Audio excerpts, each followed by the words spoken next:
रागादि रोगान सुतान सत्ता अशेष काय प्रसतान शेषा औत्सुक्य मोहादितांजगानम ये अपूर्व वैद्याय नमोस्तस्मै. वाग्भट पहिल्याच अध्यायामध्ये पहिल्या श्लोकात म्हणतात की अपूर्व वैद्य कसा असावा किंवा वैद्याचे गुण सांगतात वाग्भट. तर याप्रमाणे आपल्याला आज लाभलेले वक्ते जे आहेत वैद्य सुविनय दामले सर यांचा थोडक्यात परिचय करून देण्याचं सौभाग्य मला लाभलं. मी त्यासाठी मी मान्यवरांचं धन्यवाद देतो. वैद्य सुविनय दामले सर व्हॉट्सअपवरील आरोग्य टीप जवळपास सलग 3 वर्ष दररोज 1.5 लाख लोकांपर्यंत आरोग्यदूत आणि आरोग्य टीप या गटाद्वारे संपर्क. त्यानंतर दामले सरांचे व्याख्यान म्हणजे शालेय जीवनात आयुर्वेद या विषयावर सिंधुदुर्गामधील किमान 300हून अधिक शाळांमध्ये आणि महाराष्ट्रातील प्रत्येक महाराष्ट्रासह अनेक राज्यांमध्ये आणि गोव्यामध्ये आरोग्य संबंधित व्याख्यानं, त्यानंतर केबल टीव्ही, आकाशवाणी, दूरदर्शन यातील व्याख्यानाद्वारे सर पोहोचले आहेत. सरांचे युट्यूबवर दामले वाच ही मालिका प्रचंड लोकप्रिय झालेली आहे. यामध्ये perfect diet plan part 1 to 9 ही व्याख्यानमाला देखील युट्यूबवर प्रसिद्ध आहे. सरांचं अनेक क्षेत्रामध्ये उल्लेखनीय कामगिरी आहे. संस्थात्मक जबाबदारी आपण बघितली तर आझादी बचाव आंदोलन, त्यानंतर रोटरी क्लब, आयुर्वेद व्यासपीठ, माजी उपाध्यक्ष, त्यानंतर आता निमंत्रित सदस्य आहेत सर. पतंजली योग समिती, भारत स्वाभिमान न्यास, अंबिका योग कुटीर, भारतीय गुरुकुल परिवार यासह इतर अनेक विविध संस्थांचे सर पदाधिकारी आहेत, अध्यक्ष आहेत. सर दामले प्रकाशन यांच्या संस्थावर सुद्धा आहे.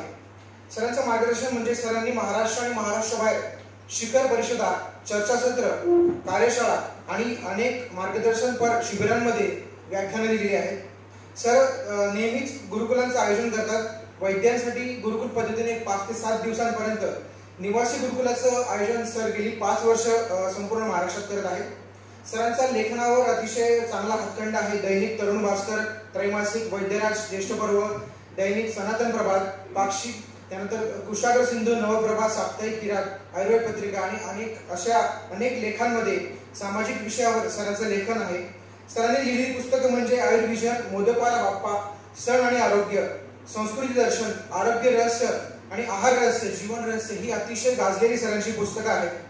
आगामी काळातील बरेच सर प्रकाशन करणार आहेत. त्याबद्दल सरांचं बरंचसं लिखाण चालू आहे. सर अतिशय सन्मानित पुरस्कारांनी गौरवान्वित केलेले आहेत. सरांना प्राप्त झालेले महत्त्वाचे पुरस्कार म्हणजे वैद्य खडेवाले संस्थेचा रचनात्मक कार्य पुरस्कार, राज्य पुरस्कार 2014 साली सरांना मिळाला आहे. त्यानंतर सरांचं एक वैशिष्ट्य आपल्याला सगळ्यांना माहिती आहे, सर त्याबद्दल बोलतीलच. लिंका बुक मध्ये वस्तुविनिमय पद्धत सुरू ठेवल्याबद्दल सरांची दखल राष्ट्रीय पातळीवर 2015 मध्ये घेतली आहे. सरांच्या अजूनही आपण क्लिनिकमध्ये गेल्यानंतर सरांकडे वस्तुविनिमय पद्धत चालते. सरांची बैठक व्यवस्था ही अतिशय भारतीय संस्कृती आणि भारतीय ठेवणीची आहे. सरांचं हे प्रॅक्टिसचं खूप छान वैशिष्ट्य आहे. सुप्रसिद्ध टेड टॉक या वस्तुविनिमय या विषयावर त्यांचं टेड टॉक मध्ये व्याख्यान सुद्धा झालेलं आहे आणि अनेक इतर विषयांवर आयुर्वेदाच्या सरांनी टेड टॉकवर व्याख्यान दिली आहेत. अर्कशाळा सातारा याचा सुप्रसिद्ध पुरस्कार, सिम्कोचा पुरस्कार, त्यानंतर हर्ष संस्थेने सुद्धा सरांचा मोठा राज्यस्तरीय पुरस्कार केलेला आहे. सांडू कंपनीचा आयुर्वेद भूषण पुरस्कार सरांना राष्ट्रीय स्तरावर मिळालेला आहे. रत्नागिरीतील कराड ब्राह्मण संस्थेचा धन्वंतरी पुरस्कार, भारताच्या आयुष विभागाअंतर्गत राष्ट्रीय गुरु म्हणून सरांची निवड 2018 साली झाली आणि त्यानंतर अनेक विद्यार्थी आणि वैद्यांसाठी सर राष्ट्रीय गुरु म्हणून कार्य करतात आणि सरांच्या गुरुग्रही राहून अगदी आयुर्वेदाचं सखोल शिक्षण आणि भारतीय संस्कृतीचा विचार आणि त्याबद्दल शिक्षण सर देत असतात. यानंतर भारताच्या आयुष विभागाअंतर्गत आंतरराष्ट्रीय उत्कृष्टता पुरस्कार 2019 साली मिळालेला आहे आणि आयुर्वेद विज्ञान मंडळ मुंबई या संस्थेचा उत्कृष्ट ग्रंथ पुरस्कार सरांना नुकताच मिळालेला आहे. तर असं अतिशय उत्तुंग व्यक्तिमत्व सर आपल्याकडे आलेलं आहे आणि सरांची एक वेगळी विचारशैली, सरांची व्याख्यान देण्याची एक वेगळी शैली आहे ती आपण अनुभवणार आहोत. तर मी जास्त वेळ घेत नाही. सरांना मी विनंती करतो की सरांनी आपल्या उगवत्या वहिनीतून आम्हाला मार्गदर्शन करावं आणि आजचा सत्र सर तुमच्याकडे. धन्यवाद.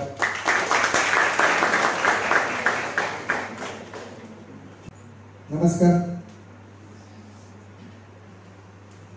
कार्यारंभ बुद्धिदाता गणेश, आरोग्यदाता भगवान धन्वंतरी, मर्यादा पुरुषोत्तम भगवान श्रीराम, महाबली हनुमान, माझे आदर्श पद्मभूषण डॉक्टर PM हेगडे, ज्यांना फादर ऑफ मॉडर्न मेडिसिन म्हटलं जातं, सर विल्यम ऑस्लर यांना वंदन करतो. Father of Hinduism Swami Vivekananda, Father of Maths, Maharishi Aryabhatta. Father of Algebra, Maharishi Bhaskaracharya. Father of Chemistry, Maharishi Nagarjuna. Father of Atomic Theory, Maharishi Kanad. Father of Technology, Acharya Bharadwaj. Father of Cosmology, Acharya Kapil. Father of Astrology, Acharya Varahami. Father of Dairy Farm, Bhagwan Gopal Sri Krishna. Father of Cotton Industry, Maharishi Bhavana. Father of Dhanurved, Acharya Dronacharya. Father of Chaturved, Maharishi Vyas. Father of Vyakaran, Maharishi Panini. Father of Swarajya, Chhatrapati Shivaji Maharaj. Father of Yoga, Maharishi Patanjali. Father of Agriculture, Maharishi Parashar. Father of Economy, Acharya Chanakya. Father of Law, Maharishi Manu. Father of Management, Samartha Ramdas Swami. Father of Surgery, Maharishi Sushruta. Father of Medicine, Maharishi Charak. या सगळ्या फादरना जन्माला घालणारी mother of all father Bharat माता हे सगळे भारत मातेचे सुपुत्र अतिशय सुंदर रांगोळी घातली, त्यांचं अभिनंदन. दीपप्रज्वलनासाठी अतिशय उत्तम तयारी करून ठेवली, त्या सगळ्यांचं अभिनंदन. श्रीफळ वाढवल्यानंतर ते पाणी इकडे तिकडे पसरून ती रांगोळी खराब होऊ नये यासाठी तिथे एका विशिष्ट फडक्याची आयोजन केलेलं होतं, पाणी इकडे तिकडे जाऊ नये म्हणून. या आयोजनाबद्दल आपले धन्यवाद. जो टिळा लावला गेला त्यानंतर हाताला जे कुंकू लागतं ते पुसण्यासाठी इथे नॅपकिन ठेवलेला होता. या सूक्ष्मत्वाचं अभिनंदन करावं असं वाटतं, कारण या छोट्या छोट्या गोष्टींमधून तुम्ही पुढे घडणार आहात. या सगळ्यांचा आदर्श जेव्हा तुमच्या समोर राहतो तेव्हा तुम्हाला काय करायचं असतं, आयोजन म्हणजे काय हे तुम्हाला समजण्यासाठी ही जी आयोजन समिती आहे या समितीसाठी एकदा जरा जोरदार टाळ्या. आणि अनादी अनंत स्त्री शक्तीला वंदन करतो आणि पुढे जातो. स्त्री शक्तीचं वंदन करायचं म्हणजे हळदी कुंकूचा कार्यक्रम अधिक चांगला असतो, परंतु हळदी कुंकू लावायला आजकालच्या भगिनी युवती स्त्री विसरतात. त्यांना आठवण करून देण्यासाठी फक्त तिच्या डोक्यावर कुंकू नाहीये याची आठवण करून देतो. ते कुंकू लावणं आवश्यक आहे, कारण ही कुंकू, हळद आणि कुंकू हे दोन्ही फंगल इन्फेक्शन मधलं सगळ्यात महत्वाचं औषध आहे. आजचा विषय जो आहे तो आपला स्किन डिसीजशी संबंधित विषय असलेला आहे. त्यातली ती हळद आणि त्यातलं ते कुंकू म्हणजे एक चंद्र आहे, एक सूर्य आहे, एक उष्ण आहे, एक शीत आहे. सगळ्यांच्या ह्याच्यात एक क्षारधर्मी आहे, एक आम्लधर्मी आहे. आणि हे सगळं बॅलन्स करण्यासाठी या प्रत्येक सुवासिनी असलीच पाहिजे ती हळद आणि कुंकवाचं बोट लावून कोणत्याही कार्यक्रमाची सुरुवात अथवा शेवट होत असतो. म्हणून तिची आठवण. शास्त्र होतं, एका शास्त्राची तुलना दुसऱ्या शास्त्राशी कधी होत नाही. आयुर्वेदाची तत्व आहेत ती आयुर्वेदाच्या सिद्धांतानुसार तपासायची, ॲलोपॅथीची तत्व आहेत ती ॲलोपॅथीच्या सिद्धांतानुसार तपासायची. एका शास्त्राचे नियम दुसऱ्या शास्त्राला तसेच्या तसे लागू होणारच नाही. आयुर्वेद सिर्फ और सिर्फ सिद्धांतों के द्वारा ही समझा जा सकता है. शस्त्र आणि पाणी हे घेणाऱ्याच्या पात्रतेनुसार गुण आणि दोष उत्पन्न करत असतात. त्यामुळे शास्त्राच्या अध्ययनाच्या अगोदर बुद्धी शुद्ध करून घ्यायला पाहिजे. ती बुद्धी शुद्ध करून घेणं म्हणजेच भारतीयत्वाची ओळख करून घेणं असं आहे मला. आपल्या विचारांवर जी पाश्चात्य झापडं पडलेली आहे, पाश्चात्य विचारांची झापडं पडलेली आहे, ही सगळी काढून टाकली पाहिजे. आणि तेव्हा हे खरं जे बुद्धीचं तेज आहे, म्हणजे मी याला निखाऱ्याची उपमा देतो. निखाऱ्यावर जशी राख जमा झालेली असते, मग त्या अग्नीला काहीच काम करता येत नाही. जरूरत असते की त्या राखेला बाजूला करण्याची. तुमच्या अंगामध्ये भारतीयत्व आहे, फक्त त्याच्यावर राख जमलेली आहे पाश्चात्य विचारांची. ती पाश्चात्य विचारांची राख आपण जर बाजूला करून टाकली तर मला वाटतं हे जे तेज आहे, हे तेज अग्निमाहूत जे आहे हे प्रफुल्लित व्हायला वेळ लागणार नाही. जे नवीन रोग आहेत, आता फंगल इन्फेक्शन हा शब्द आयुर्वेदात कुठे वापरला जातोय का? चरक सुश्रुत वाग्भटांनी फंगल इन्फेक्शन असा शब्द वापरलाय का? नाही वापरले.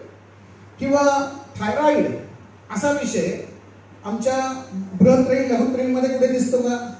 पर्यायवाची नावं आम्ही भरपूर काढली शोधून.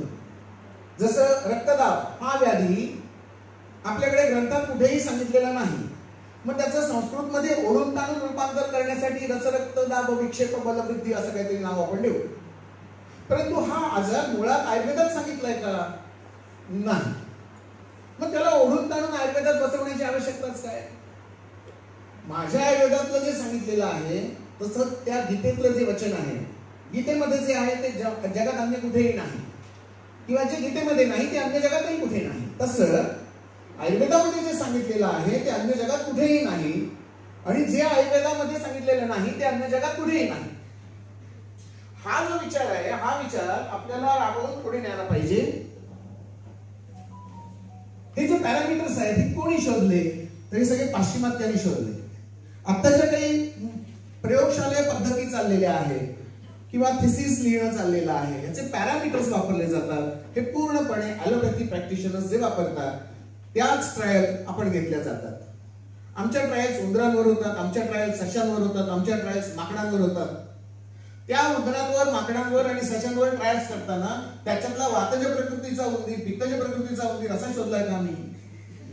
आम्हाला जर व्यवहारामध्ये मनुष्यातला वातज, पित्तज, कफज आणि सान्निपाती या पद्धतीचं जायचं असेल तर ज्या ट्रायल्स आम्ही सशांवर घेणार आणि त्या माकडांवर घेणार त्या माणसांवर कशा लागू करता येतील?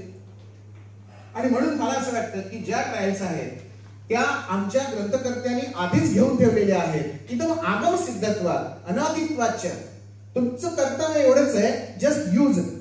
तुम्ही फक्त वापरायला सुरुवात करा. सिद्धता केलेलीच आहे. आता पुन्हा याच्यावर रिसर्च करण्याची आवश्यकता नाहीये. आता डिस्कव्हर झालं पाहिजे. वरचे कव्हर आहे हे काढलं पाहिजे. रिसर्च आणि डिस्कव्हरी मध्ये फरक आहे. आयुर्वेदामध्ये रिसर्च होऊच शकत नाही, ऑलरेडी हे सगळं इन्व्हेंटेड आहे. आता फक्त डिस्कव्हर करायची वेळ आलेली आहे आणि ही जबाबदारी तुमची आहे. एक प्रतिज्ञा आपण घेतली, भारत माझा देश आहे, सारे भारतीय. त्यातली ही जी ओळ आहे, ही ओळ मला जास्त महत्वाची वाटते. माझ्या देशातल्या समृद्ध आणि विविधतेने नटलेल्या परंपरांचा मला अभिमान आहे. त्या परंपरांचा पायी होण्याची पात्रता माझ्या अंगी यावी म्हणून मी सदैव प्रयत्न करेन. मला हेच माहिती नाही की माझ्या परंपरा काय. विविध रंगी नटलेल्या ज्या आपल्या परंपरा आहेत, या परंपरांना जर मी विसरत असेल तर मी त्यांचा पायी कसा होणार? आणि हा विचार, भारतीयत्वाचा विचार जोपर्यंत आयुर्वेदामध्ये येत नाही, भारतीय पद्धतीने आयुर्वेद जोपर्यंत शिकत नाही तोपर्यंत आयुर्वेद जगणार नाहीये. मग त्याची तुलना कायम होत राहील आणि मग आपण कन्फ्युज होत राहू. हे सगळं जे आहे फक्त भारत आणि भारतामध्येच आहे. अन्य कोणत्याही देशामध्ये याच्या एकाही गोष्टीचा विचार केलेला नाही, अगदी अप टू आयुर्वेदापर्यंत. आयुर्वेद हा भारतीय पद्धतीने शिकला पाहिजे आणि त्याचा मला अभिमान आहे. कारण मी आज जो विचार करतोय हा फक्त भारतीय पद्धतीने आयुर्वेदाचा विचार करतोय. अन्य पॅथीचा विचार मी करतच नाही. जे रोग असतील समोर त्या रोगांचा आयुर्वेदीय पद्धतीने तौलनिक अभ्यास करून त्याच्यावरची औषधं आयुर्वेदाची सांगितली आहेत त्याच पद्धतीने आपल्याला महत्वाचं काय आहे? संप्राप्ती भंग करणं. आपलं टार्गेट काय आहे? चिकित्सेचं सूत्र काय आहे? संप्राप्ती भंग करणं. हेतू सेवनापासून पुनर्भूत चिकित्सेपर्यंत आपल्याला जे काही पॅरामीटर्स दिले हे जर आम्ही आमचे वापरले तर तिथे रक्तदाब तपासण्याची आवश्यकताच नाहीये, थर्मामीटर लावण्याची आवश्यकताच नाहीये, वेइंग मशीन घेण्याची आवश्यकताच नाहीये. पण चरकाने कुठे सांगितलेलं नाही वजन बघा म्हणून. वजनापेक्षा ताकद महत्वाची आहे. ताकद वेगळी आहे, वजन वेगळं आहे. त्याचे पॅरामीटर्स आपल्याला ठरवावे लागतील. आपल्याकडे मान परिभाषा सांगितली आहे ना, मग आम्ही आमच्या मान परिभाषेला कधी महत्व देणार? हे सगळे आकड्यांचे खेळ झाले. 120, 80, 80, 120. साखर असू दे, ते कॅल्शियम लेवल असू दे, ते थायरॉइड लेवल असू दे, ब्लड प्रेशर असू दे, नाही तर अन्य काही असू दे, आकड्यांमध्ये आम्ही त्याला बंदिस्त करतोय आणि इथे आम्ही फसतोय असं मला वाटतं. ग्रंथामध्ये जे सांगितलंय, आम्ही एकही प्रश्न रुग्णाला असं विचारत नाही हो की तुला त्रास काय होतोय. परवा एक पेशंट आली, पेशंट नव्हती ती, सहज गप्पा गोष्टींना आजी आली, 80+ वय होतं. तिच्या गळ्याला 3 नारळा एवढे थायरॉइडच्या गाठी वाढलेल्या होत्या. नारळा एवढे थायरॉइड होते, इथे इथे आणि लेफ्ट लोब. मी विचारलं, आजी काय एवढं कसं चालू? एवढं किती वर्ष आहे? मालूम नहीं, याद नहीं. गुजराती पेशेंट होती. मैं जब 20 वर्ष की थी तब से मुझे यह है. ती 20 वर्षाची असल्यापासून म्हणजे 60 वर्षाचा कालावधी ती त्या ग्रंथींना सांभाळून आहे. म्हटलं याच्यासाठी औषधं काही घेतली नाहीत का? ती म्हणाली हो, मला सांगितलेली औषधं. मला तर एकाने ऑपरेशन करायला सांगितलेलं होतं पण मी काही केलं नाही. का केलं नाही? पण ती म्हणाली मला त्रास काहीच नाही, ना मला श्वास घ्यायला त्रास, ना गिळायला त्रास, ना बोलायला त्रास, काहीच त्रास नाहीये. मग मी त्या गाठींचा कशाला विचार करू? म्हटलं बरोबर एकदम. पण ते किती खराब दिसतं, एवढं एवढं असं 3-3 नारळ. ती म्हणते मला कुठे दिसतं, म्हणजे तोही त्रास नाही, यापैकी त्रास मला काहीच नाही, मग मी माझा गळा कशाला कापून घेऊ. याला म्हणतात क्लिनिकल कोरिलेशन. जे आपल्या प्रत्येक लॅबच्या रिपोर्ट मध्ये लिहिलेलं असतं, प्लीज कोरिलेट क्लिनिकली. म्हणजे नेमकं काय, तर हे रुग्णाला विचारायचं की तुला काय होतंय. पेशंट येऊन सांगणारच आहे तुम्हाला की डॉक्टर मला थायरॉइड आहे, मला डायबिटीस आहे, मला कॅन्सर आहे, मला पीसीओडी आहे. एकांत सांगितलं माझ्या लेफ्ट हेमिस्फिअर मधल्या एका लाईन मध्ये कुठेतरी असे रक्ताचे 2 क्लॉट साठलेले आहेत, त्याच्यावर तुमच्याकडे औषध आहे खाऊ. म्हटलं अख्खा मेंदू सुद्धा बदलता येईल, आणि तू बदलला पाहिजे. विचार बदलायला पाहिजे. एक प्रश्न कधीही विसरू नका, तुला काय होतंय. हा प्रश्न जोपर्यंत तुम्ही पेशंटला विचारत नाही तोपर्यंत भारतीयत्व तुमच्यात येणार. कागदावरच्या रिपोर्ट्सला नॉर्मल करण्यासाठी तुम्ही नाही चालत. तुमचा जन्म फार वेगळ्या कारणासाठी झालाय, म्हणून तुम्ही आयुर्वेदाला आला. तुम्ही खूप नशीबवान आहात म्हणून तुम्हाला एमबीबीएस ला ऍडमिशन मिळाली नाही. तुम्हाला काहीतरी भवितव्य आयुर्वेदाचं आपल्या देशाचं साकार करायचंय, म्हणून तुम्हाला ईश्वराने इथे आणून ठेवलेलं आहे, आणि कुमारी सरांसारखे प्राचार्य तुम्हाला मिळाले. तुमच्यातला जो स्पार्क आहे ना, हा स्पार्क जागृत करायला पाहिजे. एका वेगळ्या दृष्टीने तुम्ही तुमच्या व्यवसायाकडे, व्यवसाय सेवेकडे, आता शिकताय त्या शिक्षणाकडे बघणं आवश्यक आहे. ओढवून घेतलेली गुलामी सगळ्या क्षेत्रामध्ये आम्ही आज पाश्चिमात्य झालेलो आहोत. परवा मी सहज हिशोब करत बसलो, सकाळपासून संध्याकाळपर्यंत आपण किती पाश्चिमात्य आहोत, किती आम्ही अभारतीय आहोत. असं लक्षात आलं की 278 ठिकाणी आम्ही चुकतोय. सकाळी उठल्यापासून रात्री झोपेपर्यंत ही सगळी क्षेत्र बदलली, आणि ह्या सगळ्यामुळे आरोग्य क्षेत्र बिघडले. आरोग्य क्षेत्रामध्ये जर तुम्हाला पूर्ण यश मिळवायला पाहिजे असेल तर ही सगळी क्षेत्र बदलली पाहिजे, तर आरोग्य क्षेत्र बदलणार. म्हणजे केवळ आरोग्याचा विचार करून आपल्याला संपूर्ण आरोग्य रुग्णाला देता येणार नाहीये. याही गोष्टींचा विचार, सामाजिक गोष्टींचा विचार आपल्याला करायला पाहिजे.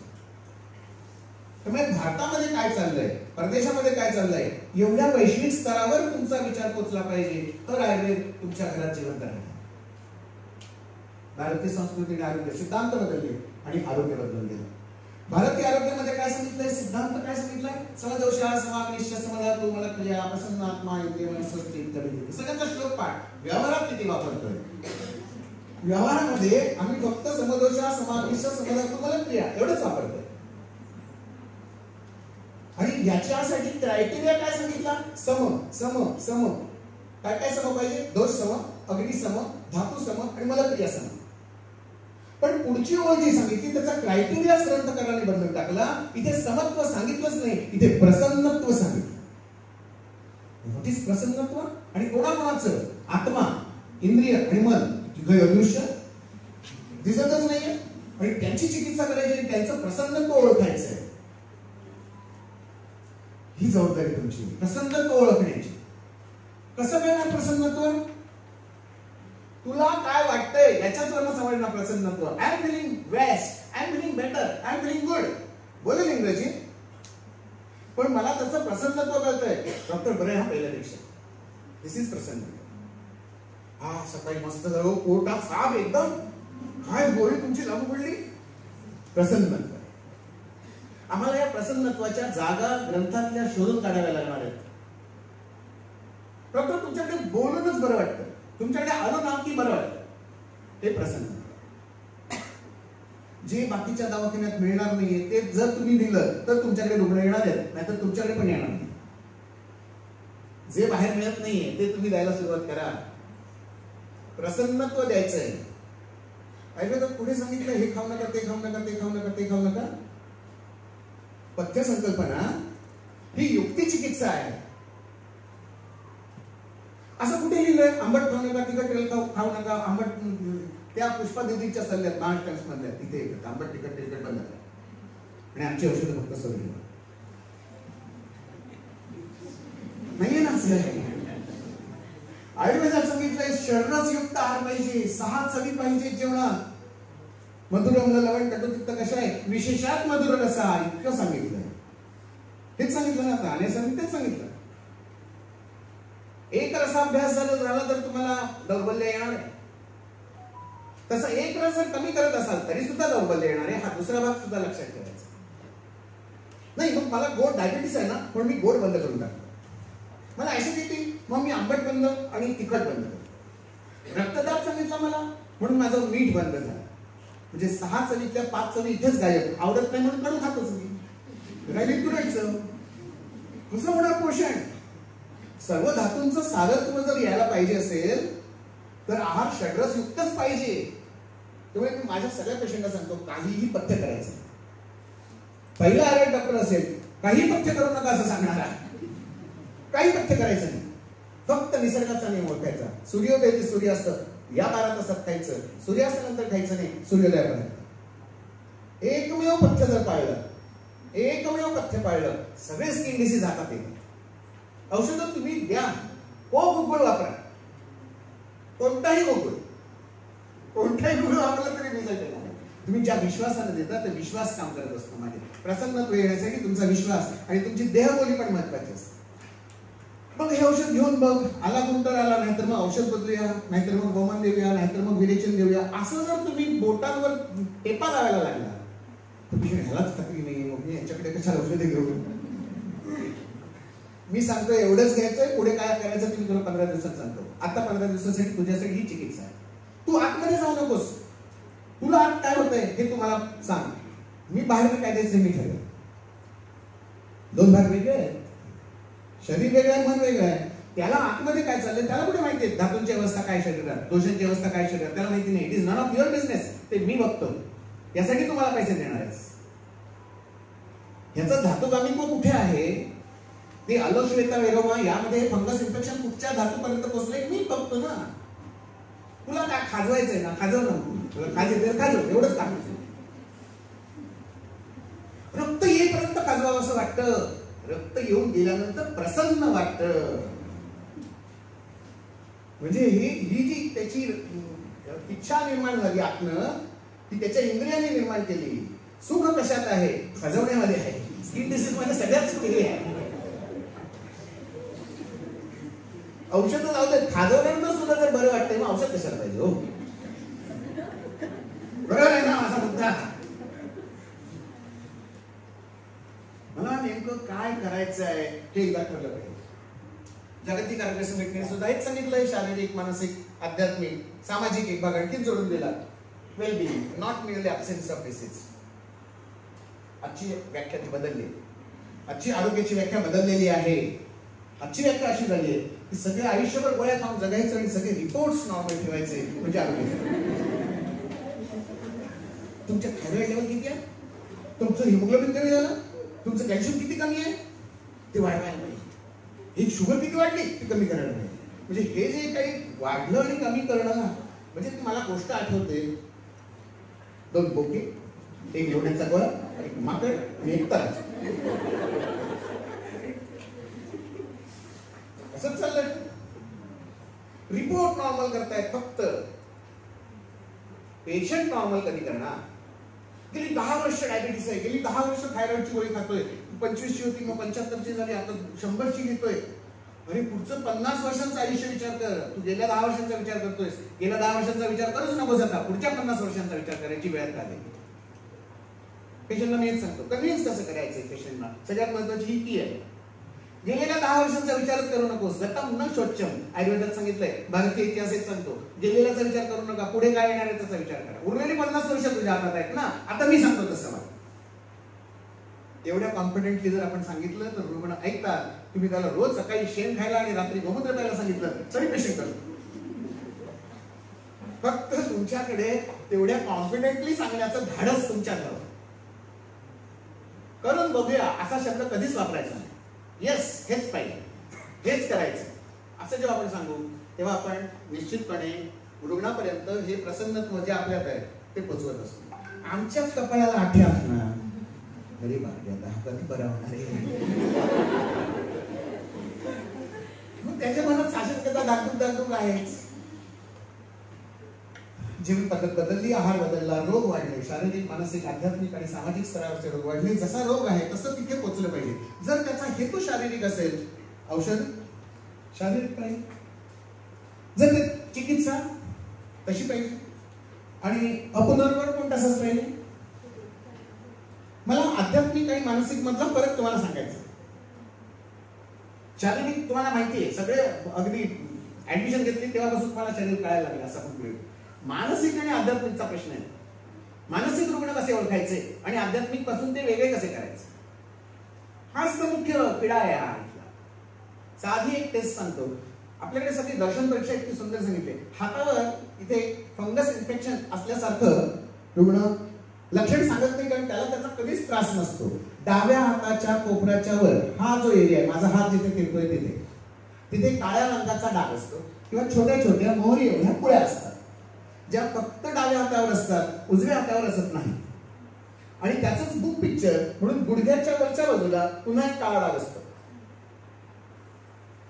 या बाईला किंवा या दादाला जर नाडी हातात घेऊन जर असं फक्त विचारलं काय त्रास आहे, मला नाटक करता यायला पाहिजे, सगळे हावभाव तुम्हाला काय त्रास आहे, असं टेन्शन घेतेस एवढं, हे तू टेन्शन घेतेस ना त्यामुळे फंगल इन्फेक्शन कमी होते. ते थायरॉइड कधीच नॉर्मल होणार नाही. दुसऱ्या क्षणाला ती बाई रडलीच पाहिजे. रडणं म्हणजे डोळ्यातनं काही हॉर्मोन सिक्रेट करते ती आणि ती लेवल नॉर्मल करायचा प्रयत्न करते. वेगानं धारायचे आपण करतोय. एक बाई होती, ती सांगते मला रडायचंय पण मला रडताच येत नाही, माझ्या डोळ्याचे अश्रू संपल्यासारखे वाटतात. माझ्या एका जवळच्या नातेवाईकाचे पाय कापावे लागले एका ऍक्सिडेंट मध्ये, त्यामुळे मला खूप दुःख झालंय, पण मला रडताच येत नाही, त्यामुळे मी प्रचंड अस्वस्थ आहे. ती हेतू सांगते, चिकित्सा पण सांगतेय. आता चिकित्सा काय देणार सांगा मला. तिला रडायचं आहे पण रडता येत नाहीये, चिकित्सा सांगा मला. कांदा चिरायचा फक्त, डोळ्यात कांदा ग्लिसरीन घालायचं, नुसतं डोळ्यातनं पाणी मनात येणार नाहीये, पाणी बाय हार्ट होणार नाहीये. तेच तर ती सांगतेय, मला रडायचं पण रडता येत नाहीये, चिकित्सा मला माहिती आहे.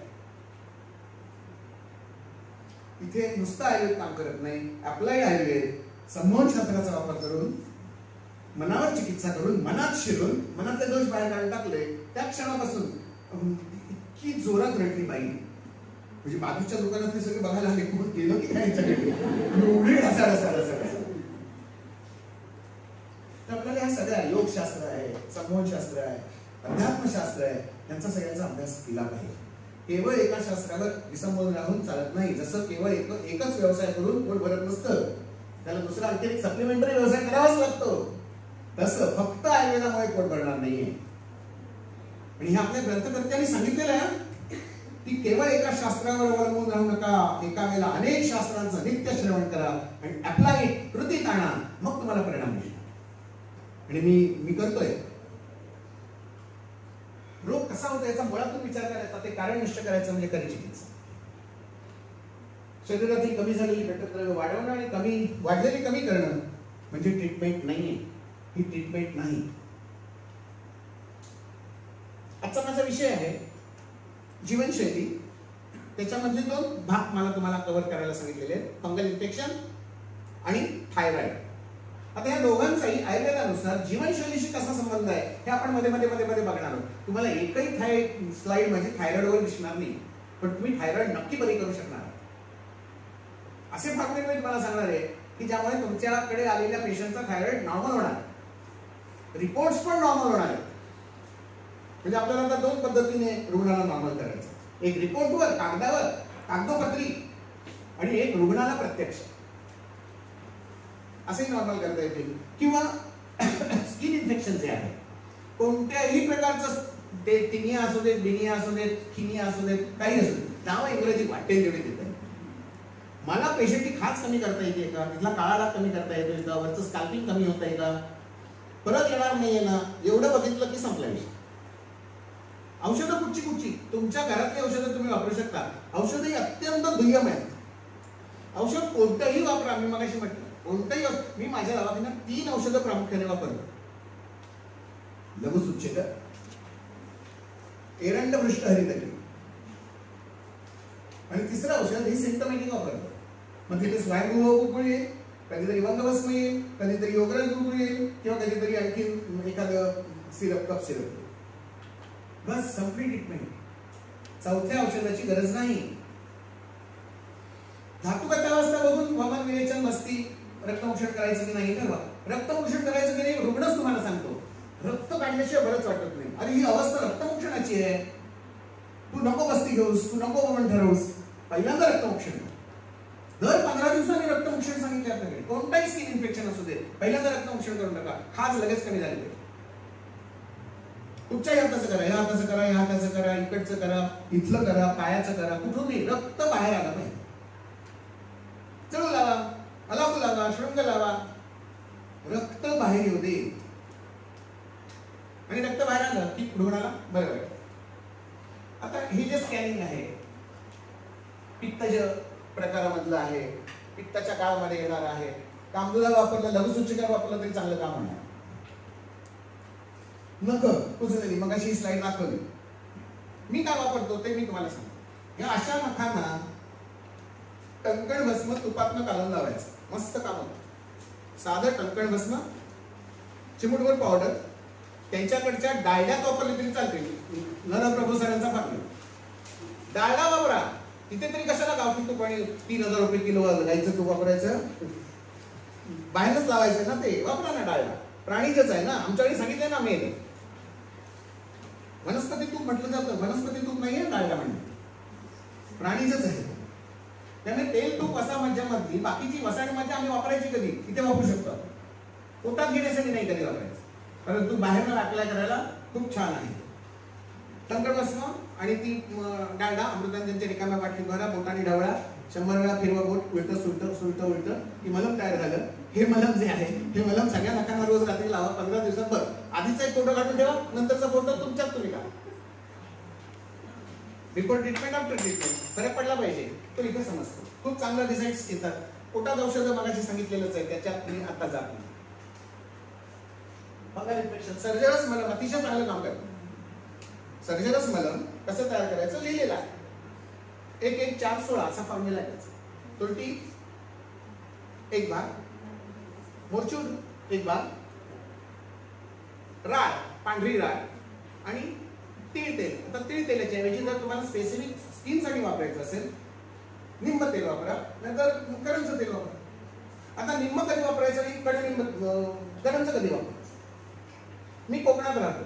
कोकणामध्ये कडुनिंबाचं झाड औषधाला सुद्धा मिळत नाही. मुळापासून उपटून जातात ती, राहणारच नाही. कडुनिंबाचं झाड कोकणात होत नाही. मग जिथे जे नाही तो देश विचार मी लक्षात घेऊन आमच्याकडचं मिळणारं करंज तिथे वापरतो. आणि पुण्यामध्ये जेव्हा मी प्रॅक्टिसला येतो नाशिकमध्ये, तेव्हा मी कडुनिंब तेल वापरतो. प्रदेश विचार आपल्याला जर सांगितलंय, दृश्य देशम बलम कालम वयम प्रकृती मनला सत्वम सत्यम तथा आहारम अवस्थाश्च कृतयुधा. या 10 गोष्टींचा प्रत्येक वेळेला प्रत्येक रुग्णाचा तुम्ही स्वतंत्रपणे विचार करा. हे आम्हाला मोकळीक दिलेली आहे. इथे ठराविक प्रोटोकॉल नाही, प्रत्येकाचा प्रोटोकॉल वेगळा आहे. त्यामुळे आपल्याला खूप सोपं झालं. सर्जरस मलम लावा, खूप चांगलं काम करतं. साधा डायडा लावला तरी चांगलं काम. कमीत कमी खर्चात औषधाचे जे गुणधर्म सांगितले, 4 पद्धतीने औषध चतुष्पाद माहिती आहेत ना. चतुष्पादांमधलं औषध कसं असावं, अगदी अल्पमोली, बहुगुणी, सहज उपलब्ध, ज्याला अगदी त्याच्या घरातही मिळेल असं एखादं वापरायला काही हरकत नाही. औषध इंग्लिश औषधं बंद केल्याशिवाय आयुर्वेदाची प्रॅक्टिस करायचीच नाही. आधी ती सगळी औषधं बंद करा, मगच माझ्याकडे या. मग मी तुम्हाला पल्लीकडे नेऊ शकतो. माझ्याकडे मी आता हल्ली कॅम्पस तयार केला. ॲलोपॅथी औषधे बंद केल्याशिवाय दवाखान्यात येऊच नाही. पण तो औषधांचा इतका परिणाम यांच्या डोक्यावर झालेला असतो रुग्णांच्या, तो म्हणतो नाही औषधं काहीच घेत नाही. मग ठीक आहे, मग म्हटलं तुला तपास. आणि मग ते सगळं लिहून दिली 3 औषधं. आणि परत डॉक्टर माझी बीपीची गोळी, बीपीची गोळी, आणि मग ती कोलेस्ट्रॉलची गोळी. अरे मग मगाशी मी काय विचारलं, परत मग रामाची सीता फोन. सगळी औषधं म्हणजे ती औषधं. हो, पण त्या डॉक्टरने सांगितलं कायमची घ्यायची. म्हटलं तू तिरडीवर नाही, तू गेलास तरी तुझ्या 13व्या वेळेला सुद्धा ती गोळी ठेवावी लागेल समोर. इतकी सवय झाली तुला त्या गोळ्याची. पिंड सुद्धा नेणार नाही तुझा खावला. ही औषधं आधी बंद करा. ही औषधं जोपर्यंत बंद होत नाही भले ती ब्लड प्रेशरची गोळी असू दे, कोलेस्ट्रॉल, हे कोणी हे सगळे रिपोर्ट्स नॉर्मल करायला. मला सांगा, ब्लड प्रेशरचा तुमच्याकडे पेशंट आल्यानंतर त्याला परत एकच प्रश्न विचारायचा. कोणता प्रश्न? तुला काय होतंय? तो तुम्हाला त्रासच काही नाही. बरे म्हटलं औषधं किती दिवस घेतोयस? 10 वर्ष घेतोय. डायबिटीस 20 वर्ष औषधं घेतोय. तुला त्रास काय आहे? तो म्हणतो मला त्रास काहीच नाही. थायरॉइड मला त्रास काहीच नाही. औषधं कशासाठी घेतोय? ते 140 होते, 340 होते काही वेळा. तुला नॉर्मल करायचंय की रिपोर्टला नॉर्मल? रिपोर्ट नॉर्मल करायचं तर त्यांच्याचकडे, ते माझं क्षेत्र नाही. तुला नॉर्मल करायचंय, पुढची 40 वर्ष तुझी चांगली झाली की मी तुला 100% बरं करतो. तुला काय होतंय? रक्तदाबाचा त्रासच काही नाहीये. आणि कुठच्या तरी डॉक्टरांकडे जातो, नवीन मशीन आणल्यानंतर हौस असते तपासून घ्यायची, त्याचं बाबा माझंही तपासलं झाला आणि मग ते 140 झालं, 140 झालं की अरे 140 झालं, आता काय एक गोळी आपण सोडून कशाला एवढा सिरियस घेतोस? डॉक्टर सांगतात ना. आता ही जी गोळी घेतली जाते, या गोळीने लघवीला जास्त होतं. थायरॉइड आणि बोलणारे मी टोटल विचार करतोय आता थोडासा. कारण मला असं वाटतंय की आत्ताची जी अवस्था आहे ना, ही शेवटची ओव्हर आहे. 6 बॉल शिल्लक आहेत आणि 16 रन्स पाहिजे. तुम्हाला तिथे प्लेड करून नाहीच राहणार, तिथे के श्रीकांतच व्हायला लागेल, नंतर धोनी व्हायला लागेल. Of the stump, back the stump, इकडे जाऊन कुठून तरी टक्केवारी तुम्हाला करायला. ब्लड प्रेशरची गोळी ही किडनीवर जाऊन काम करते, वृक्कावर काम करते आणि वृक्कामधलं सगळं जे पाणी हे बाहेर काढते. रक्तातलं पाणी, ब्लड प्रेशरची गोळी लघवीमध्ये बाहेर जाते. रोग कोणता आहे? रक्तदाब. कोणत्या अवयवाशी संबंधित आहे? हृदयाशी संबंधित. परिणाम कुठे झालाय? टेन्शन कुठे आलं? डोक्यावर आलंय, मेंदूत आलंय टेन्शन. नाव दिलंय हृदयाचं आणि काम करते गोळी किडनीवर. आता किडनीवर काम करणारी गोळी, रक्तातलं पाणी कमी होतंय, रक्तातलं पाणी कमी झालं, दुधातलं पाणी कमी झालं तर दूध जाड होईल की पातळ होईल?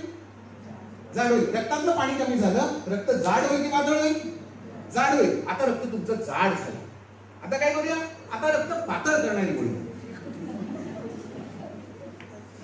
झाली, ऍस्पिरिन सुरू झाली. आता ही ऍस्पिरिन घेतल्यानंतर त्याचं जे डोकं दुखत होतं ते थांबलं, रक्त पातळ झालं. पण ते फक्त हृदयातलं रक्त पातळ होईल का, की संपूर्ण अंगातलं रक्त पातळ होईल? पण त्या मेंदूने काय घोडं मारलं, त्या किडनीने काय घोडं मारलं, सांध्याने काय घोडं मारलं, डोळ्याने काय नुकसान केलं तुमचं, त्यांचंही रक्त पातळ. बघा, विचार करा. असं पेशंटला सांगितलं, पेशंट बरोबर आहे तुम्ही सांगताय ते, मी उगाच ऍस्पिरिनची गोळी घेतो, कशाला रक्त पातळ करायचं? आमच्याकडे असं औषध आहे की जे फक्त हृदयाचं रक्त पातळ करतं. आमचे सगळे मसाल्याचे पदार्थ पित्तामधला द्रव गुण वाढवतात, चल गुण वाढवतात. लसूण आहे, आम्ल रसात्मक सगळे पदार्थ आहेत. बघा विचार करून, तोंडाला पाणी सुद्धा, नुसतं चिंच म्हटली तरी पाणी सुटणार आहे तोंडाला. आमच्याकडे ज्या कल्पना सांगितलेल्या आहेत, संकल्पना आहेत, या कल्पनांचा आम्ही वापरच करत नाही कधी. आमची बुद्धी घाण टाकून दिली. थायरॉइड, ती जी 3 नारळवाली बाई होती, 80 वर्षाच्या पेक्षा तिचं वय होतं, तिला विचारलं तू औषध काय घेतलीस? म्हणाल औषधाची मला गरजच नाहीये. म्हटलं एकदम बरोबर, तू माझी आदर्श आहेस. तुला त्रास काहीच नाही म्हणाला. त्रास घरातले सगळे येऊन टोचतात आणि हे सगळे आजार वाढवायला घरातलीच मंडळी काम करत असतात. कोरोनाची टेस्ट करायला बाहेरची लोक नाही सांगायला, ती घरातलीच मंडळी टोचत असतात. करून दे ग, आमच्याकडे नंतर सुटी जण असं कसं बघतील, तू कालच 2 वेळा शिकलीस. कसला कोरोना आणि कसला ओमिक्रॉन. 2 वर्षात मी एकदाही मास्क वापरलेला नाही. 2 वर्षात मी एकदाही सॅनिटायझरचं तीर्थ हातात घेतलेलं नाही. सगळ्या पेशंटच्या नाका तोंडात बोट घालून तपासले, काही त्रास नाही झाला. आणि पण माझ्याकडनं जे पेशंट गेले, यांनाही काही कोरोना झालेला नाही. नाहीतर ते परत वास काढत आले असते माझ्या दवाखान्यात. तुमच्याकडे त्यातही काही आलेलं नाही. असो, ज्याचा त्याचा बिझनेस आहे, आपण दुसऱ्यांच्या पोटात राहणार. आपण सुरक्षित राहण्यासाठी काय करायचं, तर आपली शारीरिक, मानसिक आणि आध्यात्मिक क्षमता वाढवायची. काहीही झालेलं नाही, काहीही होणार नाही. ही शक्ती जर मी माझ्या अंतरातनं जागी करून घेतली, मी जर प्रसन्न असेल काहीच प्रॉब्लेम नाही. मीच जर अप्रसन्न असेल तर तुमचं कोणतेही आजार तुम्हाला होणार. पहिला तर हेतू सेवन बंद करायचं, औषधं बंद करायची. विचार चिका खूप मोठा आजार सध्या पसरलेला आहे जिथे घाम साठून राहतो. आता मला एक सांगा, ही ठिकाणं आहेत, इथून बाहेर पडणारच आहे, आणि जर त्याच्यातूनही बाहेर पडलं नाही तर ते स्किनच्या खाली येऊन साठेल, आणि जिथे पाणी, ओलसरपणा, दमटपणा, मॉइश्चर, ह्युमिडिटी असेल तिथे कोणताही जंतू येणार आहे. जंतूला मारण्यासाठी तुमची शक्ती संपवूच नका. ते आपल्या कर्माने आले, आपल्या कर्मात मरू दे.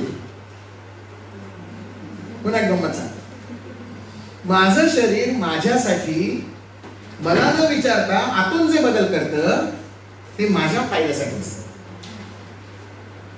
बघा परत एकदा वाटतं, तुमचं शरीर तुम्हाला न विचारता आतून जे बदल करतं ते तुमच्या फायद्यासाठी असतं. जसं 1 नंबर आहे, 2 नंबर आहे, घाम आहे, डोळ्यातनं पाणी आहे, नाकातनं शिंपूड आहे, चांगलं की वाईट? चांगलं आहे. गुडघा दुखतोय, चांगलं आहे की वाईट? दुःख कोणी निर्माण केली?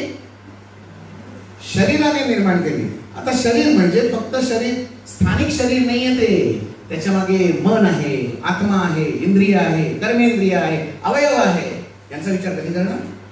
ज्याने वेदना निर्माण केली त्यानेच ती कमी केली पाहिजे. मग ती शारीरिक असू दे नाहीतर मानसिक असू दे. धीर का मानला,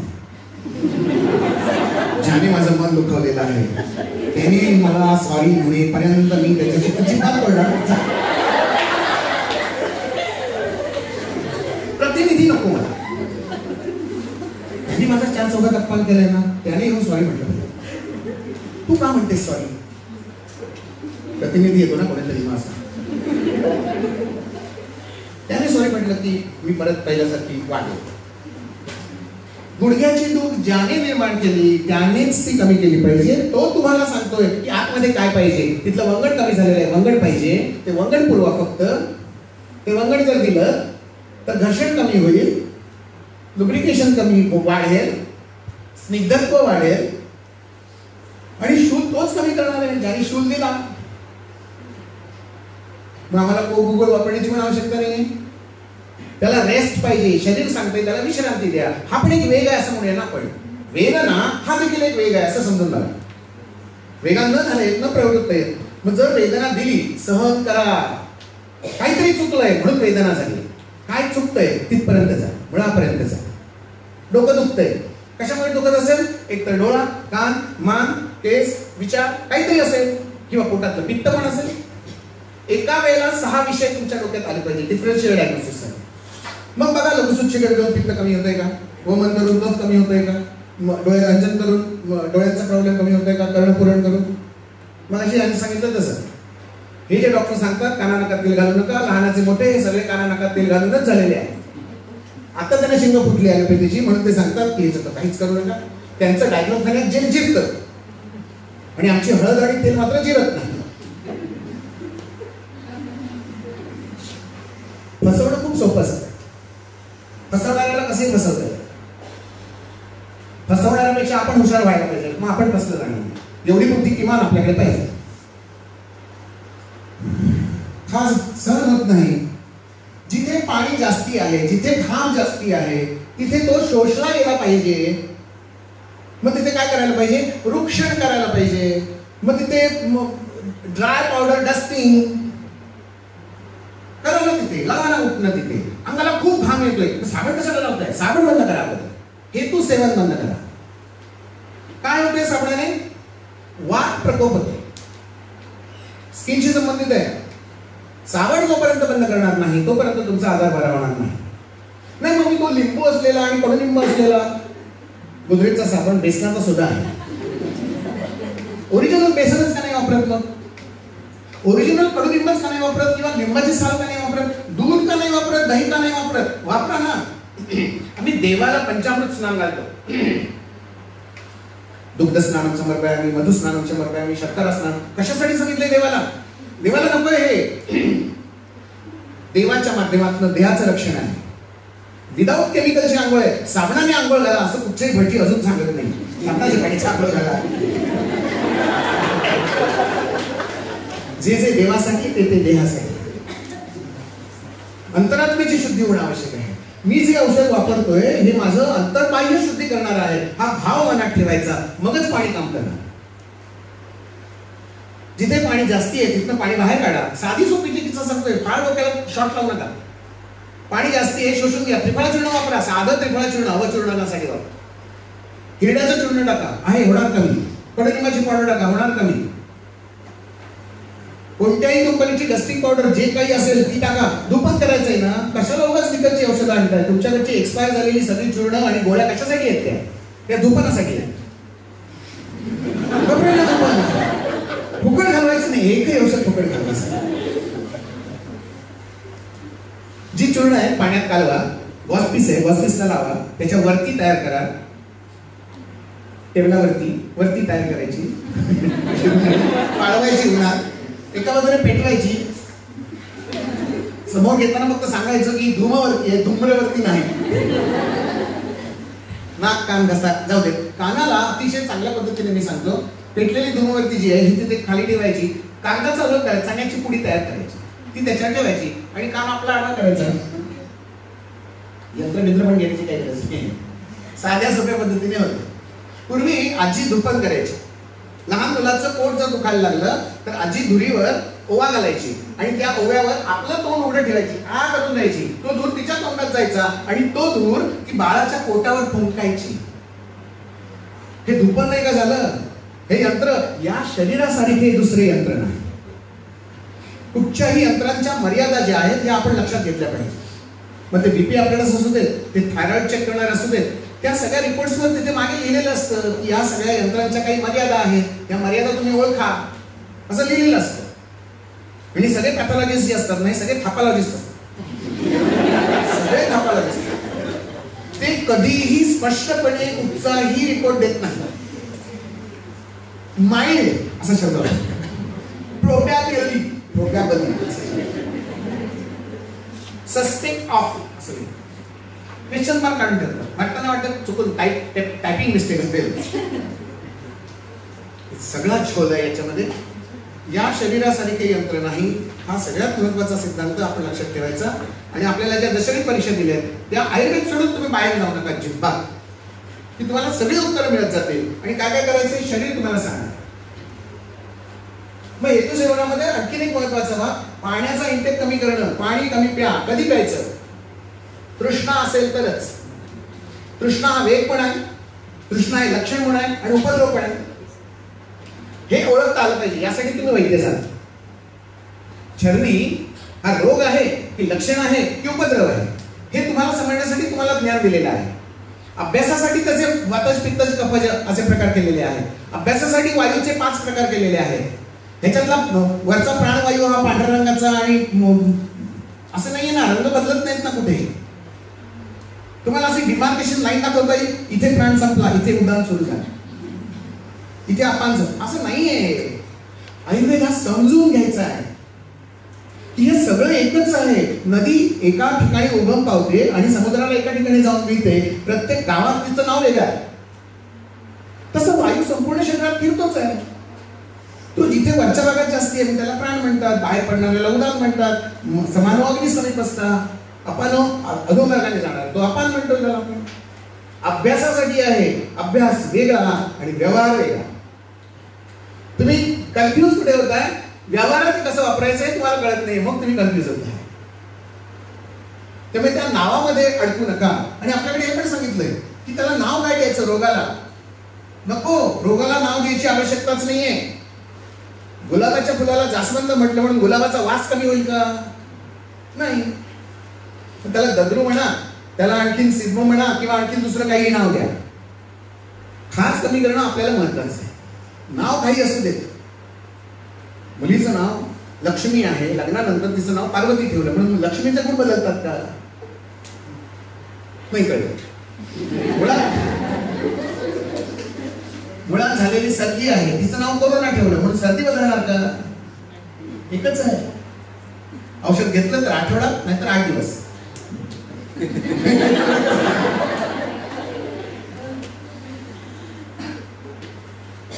मुखपाट, तोंडावर जिभेवर पांढऱ्या रंगाचा मुराजा म्हणणं हे सुद्धा एका प्रकारचं फंगल इन्फेक्शनच आहे. आम्ही याला काय म्हणतो? आमोन. ह्या सगळ्याला कारणीभूत जो आहे तो पोटातला जठराग्नी कमी झाल्याचं लक्षण आहे. तुम्हाला सगळ्यात महत्वाची चिकित्सा जठराग्नीवर करायला पाहिजे. अग्निस्थापना करणं, काय चिकित्सा करणं इथेच तर वैशिष्ट्य आहे. औषध तुम्ही कोणताही वापरावं, चित्रकाली वाटी वापरा, आंबाच्या वाटी वापरा, नंतर विषकेंदू वापरा, नाहीतर आणखी तुमचं पंचास वापरा, नाहीतर आणखी अरिष्ट.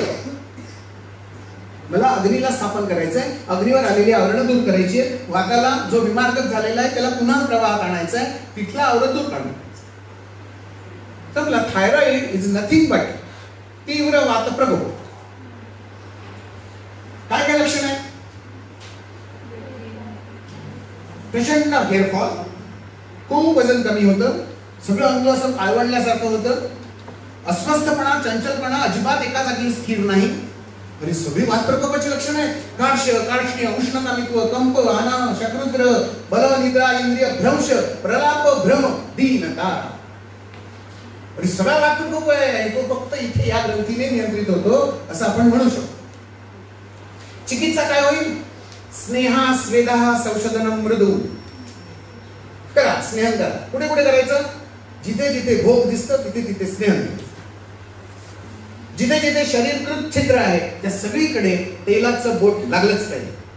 तुमचा थायरॉइड नॉर्मल करायचा ना, मी सांगतो तसं करायचं. कानात तेल घालायचं, डोक्यावर तेल घालायचं, डोळ्यांना अंजन करायचं, नाकात तेल घालायचं, रोज तेल प्यायचं, तळपायला लावायचं, बेंबीत घालायचं. थायरॉइड नॉर्मल किती लावा? सायकोलॉजिकल इथनं लावून आत लावा तिथे. कोंबड नक्की गुगल चांगलं काम. प्रत्येक वेळेला तिथे कांचनच वापरला पाहिजे असं काही नाही आहे. पिफळा गुगळ वापरा. क्षरण करायचंय, वृद्धी आहे ना, ती वृद्धी आहे ती आपल्याला कमी करायची आहे. मग लेखन करणारी, कर्षण करणारी, अपतर्पण करणारी कोणतेही द्रव्य वापरा. त्या द्रव्याला फक्त सांगायचं इथे जाऊन थायरॉइडवर काम करतं पाहिजे. औषध देताना आपली संकल्प शक्ती जर बरोबर गेली, औषध तिथेच जाऊन काम करतं. वेगळ्या वेगळ्या संकल्पाची गरज नाही, पण संकल्प केल्याशिवाय औषध घेऊ नका हेही सांगायचं. हे औषध घेतल्यामुळे माझ्या थायरॉइड लेवल्स आणि मी दोघेही नॉर्मल होणार आहोत असं म्हण, आणि मग त्या गोळ्या. मनाची चिकित्सा कधीही विसरू नका. सगळे पदार्थ समोर खायचे दिसत आहेत पण मला खायचं नाहीये. मत्सर जागृत होतोय, द्वेष निर्माण होतोय, मी पैसे मिळवतोय आणि बाकीचीच मजा मारताय. मत्सर आहे ना. षड्रिपू जे आहे ह्यांना शांत कसं करायचं आम्ही शिकवलं पाहिजे. आहे त्यात समाधान मान. यासाठी अध्यात्माचा वापर करायचा. मगाशी जे उदाहरण दिलं, जे काही लॉकेट दिलं जातंय खरोज नाट्यावरचं, पेशंट काही मूर्ख नाहीये तिथे रांगा लावायला किंवा ते लॉकेट विकत घ्यायला. तेही हुशार आहेत. आमच्यापेक्षा पेशंट हुशार असतात म्हणून ते तुमच्याकडे येणार आहेत. त्यांना माहिती आहे की हे हुशार डॉक्टर आहेत म्हणून ते तुमची निवड करणार आहेत. तुम्ही तपासायच्या अगोदर त्यांनी तुम्हाला तपासलेलं आहे म्हणून ते तुमच्याकडे आलेत. आधी तुमची चौकशी झालेली आहे बाहेर 4 ठिकाणी, मग ते तुमच्याकडे येणार आहे. कधीही विसरू नका, रुग्ण तुम्हाला तपासत असतो. त्याला खुश ठेवायचंय, त्याला प्रसन्न ठेवायचंय, त्याला इंद्रियांचा उपभोग घ्यायला द्यायचंय. युक्ती चिकित्सा वापरून. मर्यादा तुम्हाला समजल्या. कुठे याला पावभाजी खायला सांगायची, कुठे पिझ्झा खायला सांगायचा, कुठे पाणीपुरी खायला सांगायची हे आपल्याला कळलं पाहिजे. मी सांगतो सगळं. दारूचे आपल्याकडे एवढे प्रकार सांगितलेले आहेत, मद्याचे प्रकार सांगितलेले आहेत. पिऊ नका, पण तुम्हाला त्याचे गुणधर्म माहिती पाहिजे. तुमच्याकडे येणारा रुग्ण रम घेतोय की विस्की घेतोय की वोडका घेतोय की जीन घेतोय, काय घेतोय, त्याचे परिणाम शरीरावर काय होणार आहेत. पैष्टिक गौरिकम जर मद्य असेल तर ते वाताचं शमन करणार आहे. तत्रात्या मारुतम ग्रंथी असं जर आम्हाला सांगितलंय, मधुर आम्ल लवण हे 3 चवी एकत्रितरित्या वाताचं शमन करणारे आहेत. मग वाताचं शमन जर करायचं असेल तर असा एक पदार्थ सांगा की जो 3 चवींचा आहे, गोड, आंबट आणि खारट. सांगा बघू.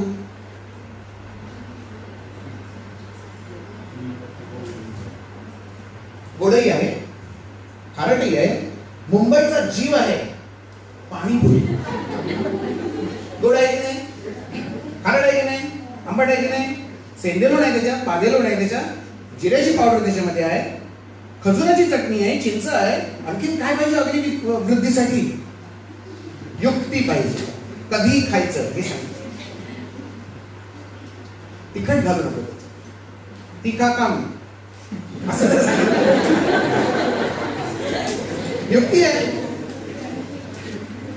मुलांना सॉस आवडतात, मग घरातच सॉस करायला सांगायचं ना. ते उगाच कुठच्या तरी किटक्या झटक्या टोमॅटोचा सॉस विकत आणण्यापेक्षा घरात चांगल्या टोमॅटोचा सॉस करा, चिंचेची चटणी तयार करा, लाल चटणी, हिरवी चटणी, पुदिन्याची चटणी, कोथिंबीरची चटणी, मिरचीची चटणी, सगळं चांगलं आहे की आपल्याकडे. काय वाईट आहे? फास्ट फूड सांगेल सगळ्यात चांगलं. मुंबईचं सगळं रक्त त्या वडापाववर वाढले. तुम्ही म्हणणार खूपच धासाचं विधान करते. मुंबईमध्ये मी 20 वर्ष प्रॅक्टिसला जातोय. 6 वडापाव खाणारी मंडळी मी बघली. मजबुरी म्हणून ते खात आहेत वडापाव. 10 रुपयात एक वडापाव, 60 रुपयामध्ये त्याचं पोट भरतंय. जेवायला जर गेला तर त्याला 100 रुपये द्यायला लागत आहेत. 40 रुपयाची बचत तो करतोय. आता हा वडापाव त्याला कसा सापण्य होईल? जर सापण्य त्यांनी केलेला असेल तर तुम्ही त्याला असापण्य कशाला बनवताय? अरे जन्मापासून ती खातायत पाणीपुरी आणि पावभाजी आणि वडापाव. बाबासाहेब पुरंदरे आमच्याकडे येऊन गेले. जाणता राजाच्या निमित्ताने त्यांचा दौरा होता. मी जाणता राजांनी काम केलेलं दादा भट्टाच्या भूमिकाने आणि त्यानिमित्ताने बाबासाहेबांना जवळून भेटण्याची संधी मिळाली. त्यांना झाली सर्दी आणि रात्री मला त्यांनी सांगितलं की जरा या, सर्दी झाली. मी जर बात असते काय तुम्ही या. तर रात्री 8-8:30 मी तिथे गेलो. डाळ तांदळाची खिचडी ते खात होते आणि ताटामध्ये दह्याची वाटी.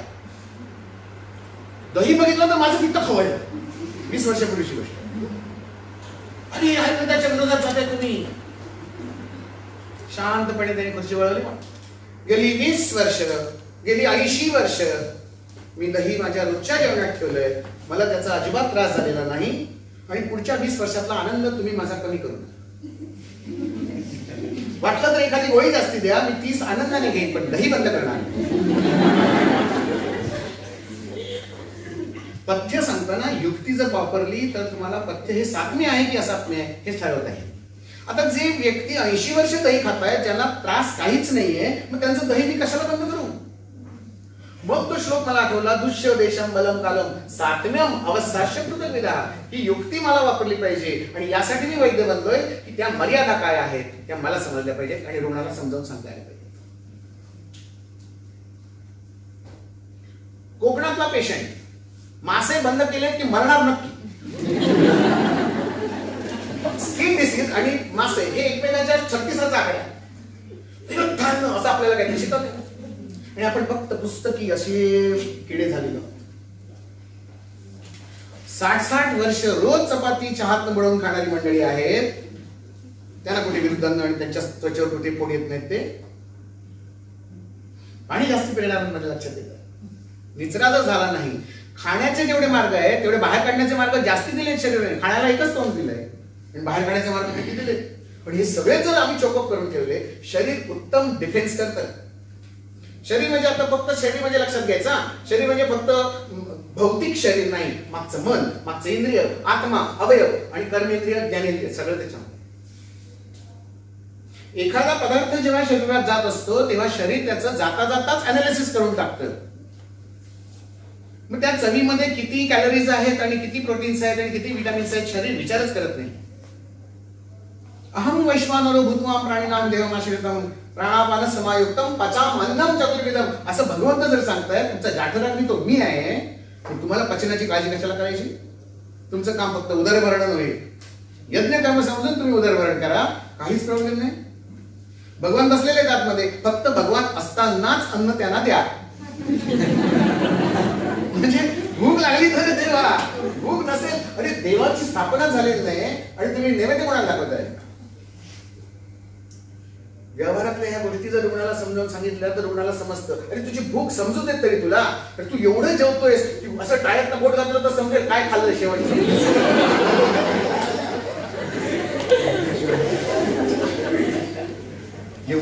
अध्यशन त्याचं अतिशन जे काय आपण शब्द वापरतोय ते एवढं जर होत असेल तर त्याचं रूपांतर कुठे ना कुठेतरी सगळी स्रोतस भरलेली राहत आहेत, त्याला गमनच नाही, पुढे अवरोधच सगळं निर्माण होत चाललाय, सगळं ट्रॅफिक जाम जर खाली झालेलं असेल मग ते वाद फिरणार आहे तिकडनं इकडनं, मग तो पित्तही साधक पित्तही खवळणार आहे. हे सगळे साधक पित्त व्यान वायू सगळे एकत्रच राहत आहेत ना, आणि त्याच्यात मन आहे ठेवलेलं. मन जे आहे ना हृदयात आहे ना, मन आहे ना, मन तुमचं तुमच्याकडे आहे ना, की दिलत कोणाला? दिल का मामला आहे. कॉलेजमध्ये आल्यानंतर अशा जुन्या आठवणी आठवतात.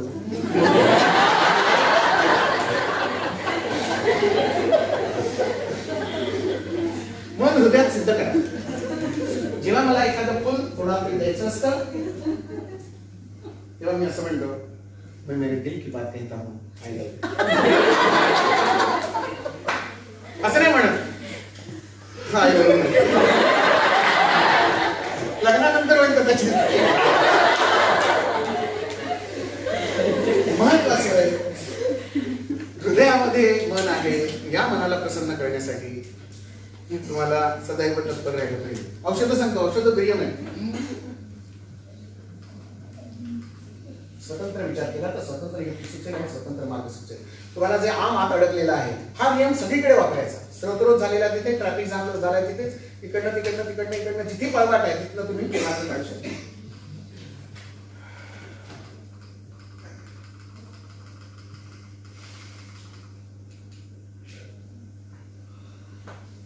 आता माझं मूळ विषय शरक संहितेमध्ये आनंद वात पित्त श्लेष्म निमित्त. हा काही झालं तरी 3 दोषच बिघडणार, 7 धातू बिघडणार, मला क्रिया बिघडणार. तेवढं फक्त चेक करायचं. सगळंच बघायला पाहिजे असं कोणी सांगितलं? आजचा एक दिवस दोषांसाठी ठेवा, उद्याचा दिवस धातूंसाठी ठेवा. आलेल्या प्रत्येक परीक्षणाचं मध्ये फक्त आज दोषच बघणार. वृद्धिक्षय सांगितलेल्या ग्रंथात टिक करत जायचं. लक्षण उचल सांगतोय, वाताची वृद्धीचे लक्षण सांगतोय का? Yes, tick tick tick tick tick. चिकित्सा सांगितलीच आहे, स्नेहा सुविधा संशोधन मृत्यू. चिकित्सा देऊ नका, रोगाचं नावच आठवू नका.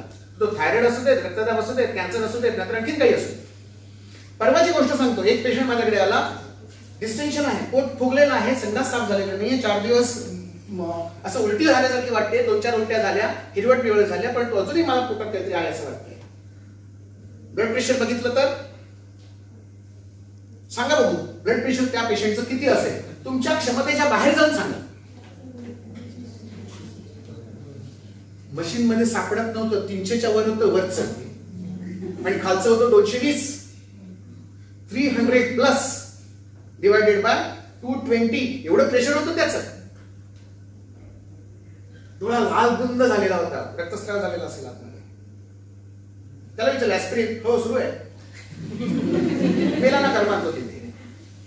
त्याचा संबंध आम्ही ब्लड प्रेशरशी जोडला, परंतु तो ऍस्पिरिनची गोळी खातोय म्हणून त्याला ब्लिडिंग झालंय, म्हणून त्याचा डोळा सुजलाय, आणि ते सगळं कॉन्स्टिपेशन आहे. त्याला फक्त बस्ती दिली, सकाळी मात्र बस्ती दिली, दुसऱ्या दिवशी निरोध दिला, परत संध्याकाळी त्याला विचारलं, एकदम ओके, काहीच प्रॉब्लेम नाही.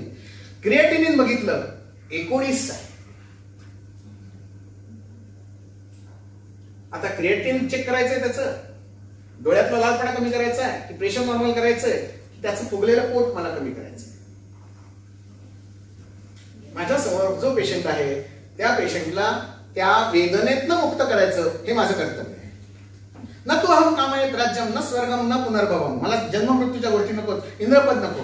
कामयेत दुःख तप्तानाम प्राणीनाम आर्तनाशनम, त्याच्या वेदना कमी करणं हे माझं पहिलं कर्तव्य. मग ते करण्यासाठी तुम्हाला जे जे करावं लागेल ते तुम्ही करा.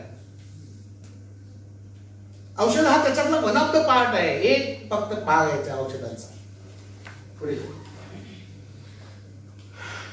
हे 2 पॅरलल ट्रॅक आहेत. एका ट्रॅकवर सगळ्या इतर चिकित्सा आहे आणि एका ट्रॅकवर आमचा आयुर्वेद आहे. जर तुम्हाला स्टेशन पाहिजे असेल तर आयुर्वेदाच्या बाजूला आहे, या गाड्या थ्रू जाणार आहे. कुठे पल्ल्याला पोचतील सांगता सुद्धा येणार नाही. एका रोगातनं दुसऱ्या रोग, मगाची जी चेन आहे औषधांची तिथेच थांबलेली नाहीये. ऍस्पिरिन घेतलं, रक्ताची पीएच बदलते, रक्ताची पीएच बदलली की रक्त गरजेपेक्षा पातळ झालंय. साठण्याची प्रवृत्ती जी आहे, चिकटण्याची प्रवृत्ती, ती पातळपणामध्ये जास्त आहे. पाण्यामध्ये अशी शक्ती आहे की जो सगळ्या पदार्थांना चिकटवून ठेवतो. सुकं पीठ हाताला लावा, असं झाडलं तरी सुकं पीठ निघून जाईल. पाण्यात कालवा आणि हाताला लावा आणि असं घालून दाखवा, चिखल गडबड करतो, माती गडबड करत नाहीये, पाणी गडबड करत नाही, चिखल गडबड करतो. हा चिखल म्हणजे आमच्यातला आम, आणि त्याची अतिवृत्ती झाली की त्याला म्हणतात क्ले, जो डायबिटीजचं कारण आहे. विषय लक्षात येतोय? कुठून जिथून हेतू सेवन सुरू आहे तिथलं बंद करायचंय आपल्याला. मग त्याला परत गोळी सुरू केली जाते. आता तुमचं कोलेस्ट्रॉल वाढलंय, आता पुन्हा स्टॅटिन ग्रुपची औषधं देतात. आता हे रोझोव्हॅस्टॅटिन जोपर्यंत औषध सुरू आहे, 2 वर्ष रोझोव्हॅस्टॅटिन खाल्लं की त्याची शुगर लेवल वाढते. कारण त्या गोळीचा साईड इफेक्ट त्या गोळीवर लिहिलेला आहे की ही गोळी rise in blood sugar levels, असा तो रिपोर्ट दाखवते. गुगलला सर्च करून बघा, rise in blood sugar levels. ते डायबिटीस आहे असं म्हणत नाही, पण पेशंटला सांगताना डॉक्टर काय सांगताय, तुम्हाला आता डायबिटीस झाला, आणि पेशंट ऍक्सेप्ट करतो की झालं आता 40 आली म्हणजे सगळे आजार येणार आणि मिळवलेले सगळे पैसे त्याला देणार, आयुष्यभर काम करायचं आणि शेवट पैसे डॉक्टरला द्यायचे. आणि मग ती नोकरी कशाला करताय तुम्ही? डॉक्टरचं पोट भरण्यासाठी नोकरी करत असतात तर नोकरीवर लाथ मारा, आयुष्य जगा, 50 वर्ष आनंद घ्या, उपभोग घ्या, आहे त्याच समाधान मला. गोंधळकर महाराजांचं प्रवचन नावाचं एक पुस्तक आहे. त्या प्रवचनात एक पुस्तकात एक वाक्य आहे, ज्या वयात सगळ्यांनी दरवाजावर असं ते कुठेतरी लिहून ठेवायला, ज्या वयात जे आजार व्हायला पाहिजे त्या वयात ते झाले म्हणजे आपण निरोगी असं समजा. कितीतरी पटीने रोग कमी होणार आहेत. हे रोग ॲलोपॅथी डॉक्टरनी वाढवलेले आहे. आणि जोपर्यंत ॲलोपॅथीचे डॉक्टर तुमच्या बाजूला आहे, तुमची प्रॅक्टिस उत्तम चालणार, काही काळजी करू. कारण ते पेशंट वाढवणार आहेत, ते तुम्हाला नाही, आणि ही शेवटी तुमच्याचकडे येणार आहे. फक्त डेअरिंग पाहिजे, त्यांच्या विरोधात बोलण्याचं डेअरिंग पाहिजे. आणि त्यांच्यातले विरोधक कोणीच नाही आहेत. मी आता एवढं ओपनली बोलतोय, त्यांना त्यांच्या मर्यादा माहिती आहे. त्यामुळे ते विरोधक कधीच बोलत नाहीत, कारण त्यांना माहिती आपण जर बोललो तर चिंतोडे आपल्यालाच बोलणार आहे. त्यामुळे तुम्ही ॲलोपॅथीवर टीका करण्याची एकही संधी सोडू नका, असंच मी सांगितलं. एकही इंग्लिश औषध नको, कुठचेही पॅरामीटर्स त्यांचे न वापरता समन्वय कधीही होणार नाही, कधीच होणार नाही. गोल भोक आहे, असं गोल भोक आहे, त्याच्या चौकोनी पाचक कशी जाईल? त्याला गोलच हवी ना पाचक. जिथे जसं पाहिजे तसंच ते गेलं पाहिजे. तुम्ही प्रसन्नत्व जर काढून टाकलं तर पूर्ण आयुष्य कसं देणार त्याला? जेवणाचं ताट वाढलेलं आहे, पण तुम्हाला प्रत्येक वेळेला तिथलं लोणचं दिसतंय ऍसिडिटी वाढवणारं, मीठ दिसतंय ब्लड प्रेशर वाढवणारं, वाटण्याची उसळ दिसते वाट वाढवणारं, भात दिसतोय डायबिटीस वाढवणारा, पापड दिसतोय पोटाला भूक पाडणारा. मग तुम्हाला जेवणातला आनंद कसा मिळणार? उपनिषदातलं वचन आहे, अन्नम न निंद्या, अन्नाची कधीही निंदा करू नका आणि नावं ठेवत कधीच खाऊ नका. उपभोग घ्यायचा, पूर्ण उपभोग घ्या. भजी खावीशी वाटतात, खा भजी, 1 प्लेट घ्या, तुम्ही 1 खा, बाकीच्यांना 5 वाटून टाका. बाकीची शास्त्री खायची इच्छा झाली ना, खा ना, मग तृप्त करा मनाला. जिलबी न खाऊन सुद्धा शुगर वाटते, हा, नुसतं बघून सुद्धा. मी केले प्रयोग, म्हणून मी सांगते, आधी केले फार सांगते. त्यापेक्षा 2 जिलब्या खा, काहीच प्रॉब्लेम नाही. आनंदाने खाल्लं तर पचणार तुम्हाला, कारण मन आहे तुमचं शुद्ध. देवाचा प्रसाद. आज काय सांगू तुम्हाला, डायबिटीस साठी जरा शुगर वाढली नाही, मग ते काल मी सत्यनारायणाचं तीर्थ घेतलं ना म्हणून शुगर वाढली. मी येऊन जाऊन ते खापर याच्या डोक्यावर पडतो. खाताना भीती वळतो नका, खाल्ल्यानंतर आठवू नका काय खाल्लंय. आठवत बसला मन कलुषित होतं आणि मग रोगाची निर्मिती होत जाते. शरीरातलं पाणी कमी करायचंय. सूर्यास्तानंतर सूर्याचा अस्त झालेला आहे, अग्नीचाही अस्त झालेला असणार, म्हणून जेवण संध्याकाळी 7:00 करा. चिकित्सा सांगते. दृष्टिकोन पाहिजे. हे चित्र जे आहे,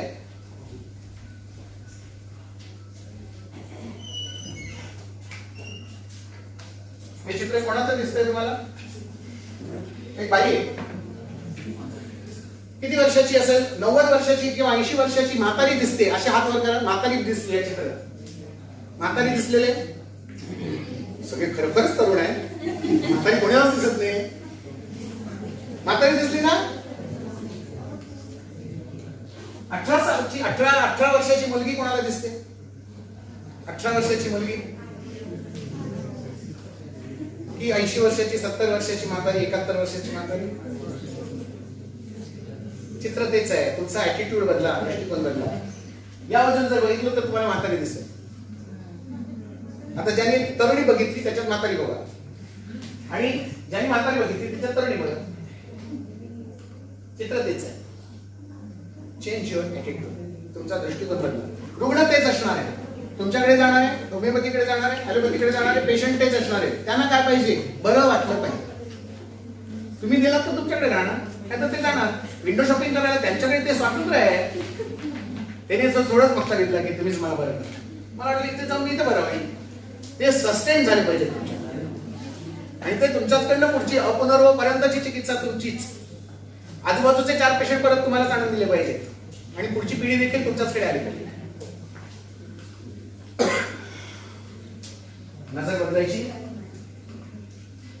सगळंच नवीन चांगलं नसतं, सगळं चांगलं नवीन नसतं. आयुर्वेदाचा अभ्यास, नवीन रोग जुन्या संप्राप्तीने शोधा, आणि जुनी सूत्र नवीन काळ तपासायची. काळ बदलला, आपण बदललं पाहिजे. पथ्याचे प्रकार आता आपल्याकडे एवढे पथ्य, आपण खूप कडक पथ्य सांगतो म्हणून आपल्याकडे पेशंट येत नाही. पण तुमच्याकडे आलो की ती पथ्यच सांगता तुम्ही, आणि ती पावडर आणि ती कडू काही घशाखाली जात नाही म्हणून तुमच्याकडे येत नाही. अगदी स्पष्ट सांगतात पेशंट. तुमच्याकडचे पेशंट आधी वाढू देत तरी मग रिसर्च करा तुम्ही. अरे मी 10 पेशंटचा डाटा तुमच्याकडे करणार काय तुम्ही? येऊ देत ना 100 पेशंट तुमच्याकडे ओपीडीला. माझ्याकडची ओपीडी दर दिवशीची अबाउट 70 पेशंट असते. मुंबईची ओपीडी 3 दिवसामध्ये मी आता या ओपीडीला 265 पेशंट तपासले. 3 दिवसात 265 पेशंट तपासले. प्रायव्हेट ओपीडी आहे, कचकून फ्री घेतोय, तरी सुद्धा पेशंट कमी झालेले नाही. काय कशामुळे येत आहेत पेशंट माझ्याकडे? पथ्य काही सांगत नाही, सगळं खायला सांगत. औषधाला कोण येत नाही का? औषधाला कोण आल्याशिवाय तो परत येणारच नाही. त्याचं मन प्रसन्न करतोय, त्याचा आत्मा प्रसन्न करतोय, त्याची इंद्रिय प्रसन्न ठेवतोय. ताकद कोणाची वाढवायची, रोगाची की शरीराची, ते ठरवणं आवश्यक आहे.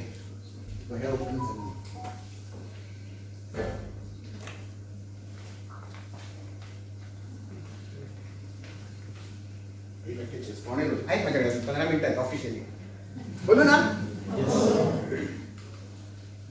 जंतू संसर्ग कसा होतो? सुश्रुत संहितेतला सगळ्यात चांगला श्लोक कोणत्याही फंगल इन्फेक्शन अथवा व्हायरल इन्फेक्शन साठी अत्यंत महत्वाचा आहे. प्रसंगात मात्र संस्पर्शात वेगवेगळ्या कारणांनी एकमेकांना झालेला स्पर्श टाळावा असं सांगितलेलं आहे आयुर्वेदामध्ये. लिहिलं नाही, ते स्पष्ट सांगितलेलं आहे. अनावश्यक स्पर्श टाळावा. म्हणून आल्यानंतर आलिंगन द्यायला काही मोठा प्रॉब्लेम नाहीये. तो असं काही जंतूंचं सगळं ते मधाचं पोळं घेऊन येतो तसं आम्ही बघताना असं बघतोय. त्याच्या हातावर मला सगळे जंतू दिसतात, सेकंड करायला गेलं. घाबरू नका अजिबात. तुमची इम्युनिटी इतकी चांगली असते की आता सुद्धा या रूम मध्ये 25 ते 30 हजार प्रकारचे व्हायरस बॅक्टेरिया असू शकतात. माझी शक्ती चांगली आहे. माझ्या शरीरामध्ये सर्व शक्तिमान परमेश्वर आहे, तो त्यांच्याशी लढणार आहे. तुम्ही कशाला काळजी करताय? तुमचं आयुष्य जेव्हा संपणार आहे तेव्हा तुम्ही निश्चित जाणार आहात, आणि इतक्यात वर जागा नाहीये, त्यामुळे तुम्ही आता काळजी करता.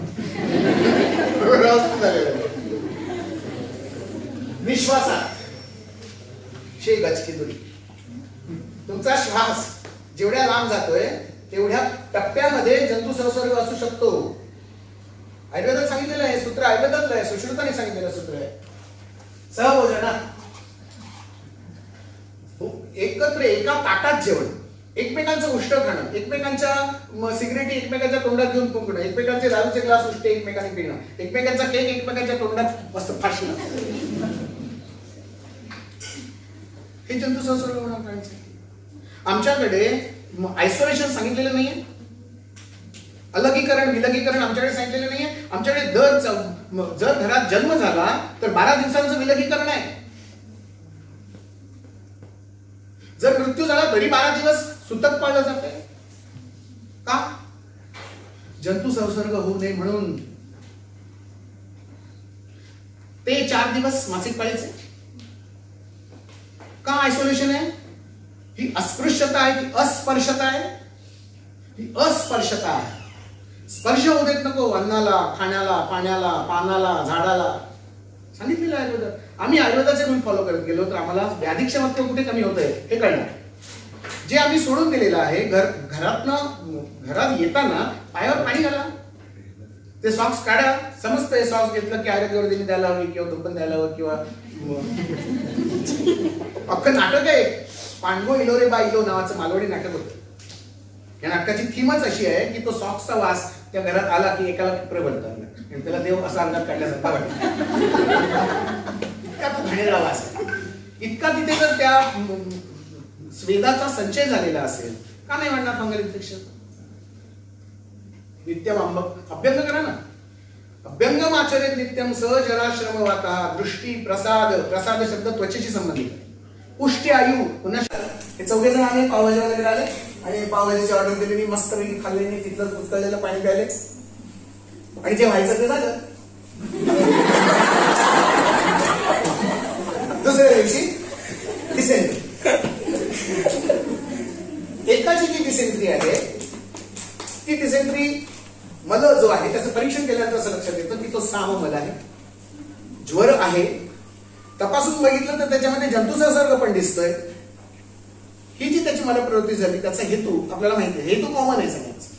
प्रवृत्ती जी झाली त्या प्रवृत्तीमध्ये ह्याला ज्वर आला, इन्फेक्शियस फोकस त्याच्यामध्ये मिळाला, काही अमिबा काही आणखी जे काही असते त्याच्या पद्धतीनुसार ते मिळाले. हा आजार शारीरिक झाला. ह्याला उपाय शारीरिक करणं आवश्यक आहे. मग आंपाचन द्या, जायफळ द्या, कुटज द्या, काय जे वापरायचं आहे तुम्हाला ते वापरा. दुसरा जो आहे त्याला ताप नाही पण डिसेंट्री आहे, पण त्याची मनशक्ती खूप चांगली आहे. असं काय होत नाही, मनाची शक्ती चांगली आहे पण त्याची आत्मशक्ती कमी पडते आणि म्हणून त्याला तापही नाही आणि जंतुसंसर्ग पण नाही, पण लूज मोशनला जाऊ. त्याच्या नशिबात असं लिहिलेलं होतं की तू जेव्हा त्या 3 जणांबरोबर त्या रात्री त्या पावभाजीवाल्याकडे जाऊन ती पावभाजी खाशील तेव्हा तुला संडास लावणार. हे त्याच्या प्रारब्धामध्ये लिहिलं, कर्माचा सिद्धांत. तिसऱ्या ज्याच्या मनात भीती आहे, मी एवढाच खाऊन बघतो, खात भीती बाळगत तो खातोय, त्याला ज्वर नाही पण लूज मोशन आहे. आता त्याचा हेतू जो आहे हा हेतू एकच असला तर या तिघांचीही द्रवमल प्रवृत्ती त्याची चिकित्सा वेगळी आहे. आणि चौथा जो आहे हा खाऊन सुळसुळीत, त्याला काहीच नाही झालेलं, तिथलंच पाणी तो प्याला, तिथलीच पावभाजी, कसलाच पाव त्याने खाल्ला, पण हा सगळ्याला काहीच त्रास झाला नाही. असं का? उत्तम व्याधिक्षमता. हेतू एकच होता, तिघांना गडबड झाली म्हणजे निश्चितपणे त्या पावभाजीमध्ये किंवा पाण्यामध्ये गडबड होती. हेतू तोच असला तरी आपल्याला चिकित्सा देताना वेगवेगळी विचार करून द्यावी लागणार आहे. हा म्हणून मुद्दा मी सांगितला. अन्य चिकित्सा पद्धत म्हणजे ॲलोपॅथीमध्ये आम्ही सांगतो तेवढंच बरोबर, बाकी सगळं खोटं असं ते सांगतात. शुगर एकदा वाढली की आयुष्यभर औषधं घ्यायची, थायरॉइड एकदा झाला की आयुष्यभर औषधं घ्यायची, किंवा हे आजार तुमचं आयुष्यभर तुम्हाला असाच त्रास देणार, स्टेरॉइड शिवाय बराच होणार नाही, स्टेरॉइड घेत बसता बरा झाला की परत स्टेरॉइड घ्या, असंच ते सांगतात.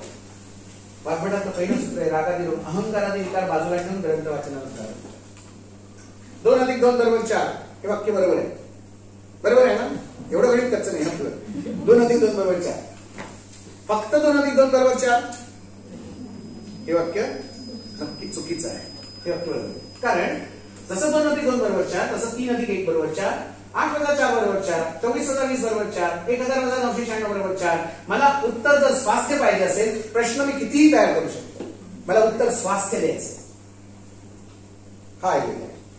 आणि फक्त 2 + 2 = 4 आम्ही सांगतो तेवढंच बरोबर, बाकी सगळं खोटं.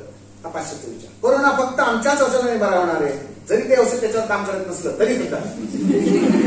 हा अहंकार आहे, बाकी काही नाही. या अहंकाराचा फुगा आयुर्वेदाच्या टाचणीने टोचायला पाहिजे. फक्त टाचणीची गरज आहे. त्यांनी बिल्डिंग खूप छान नाही, टेक्नॉलॉजी खूप चांगली वापरली, करतायत ऑपरेशन त्याच पद्धतीने ज्या पद्धतीने आमच्याकडे सांगितले. जे आयुर्वेदात आहे त्याच शाखा आज ॲलोपॅथीमध्ये डेव्हलप झाल्या आहेत. अष्टांग आयुर्वेदापैकी 3-4 अंग आज डेव्हलप झाली, ज्यांचे बेस आयुर्वेदातले आज परफेक्ट आहे.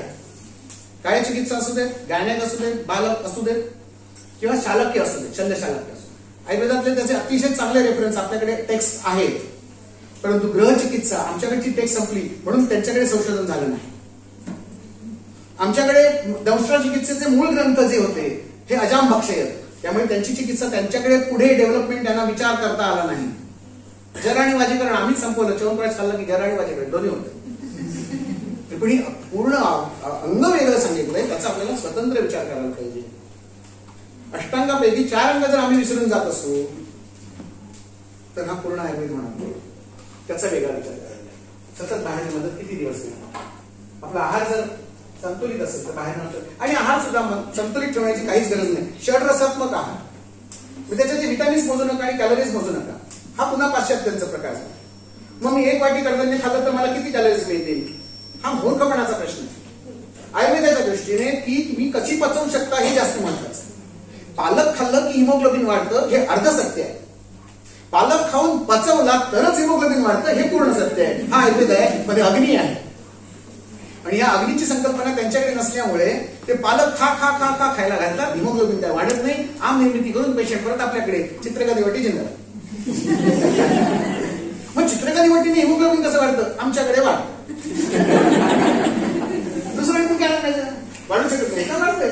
आम्ही मूळ संप्राप्ती भंग केला, हेतू सेवन बंद केलं. रक्त वाढवायचंय, शरीराने वाढवलंय, मी नाही वाढवलेलं रक्त. ज्याने पचन केलं तोच वाढवणार.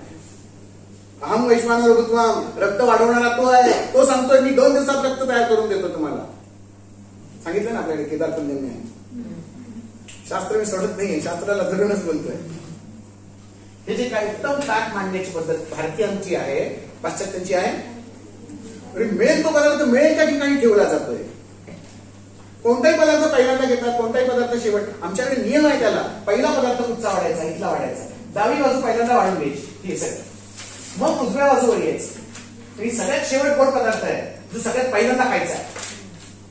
मधुर रसाने सुरुवात करायची आणि मग हळूहळू तुम्ही या सगळ्यांचा आस्वाद घेत घेत मध्येच हे पदार्थ चवीसाठी खायचे. म्हणून ते डाव्या बाजूला ठेवलेत, लांब ठेवलेत. उजव्या हाताने जेवतो ना आपण, एकाच हाताने, दोन्ही हाताने नाही ना.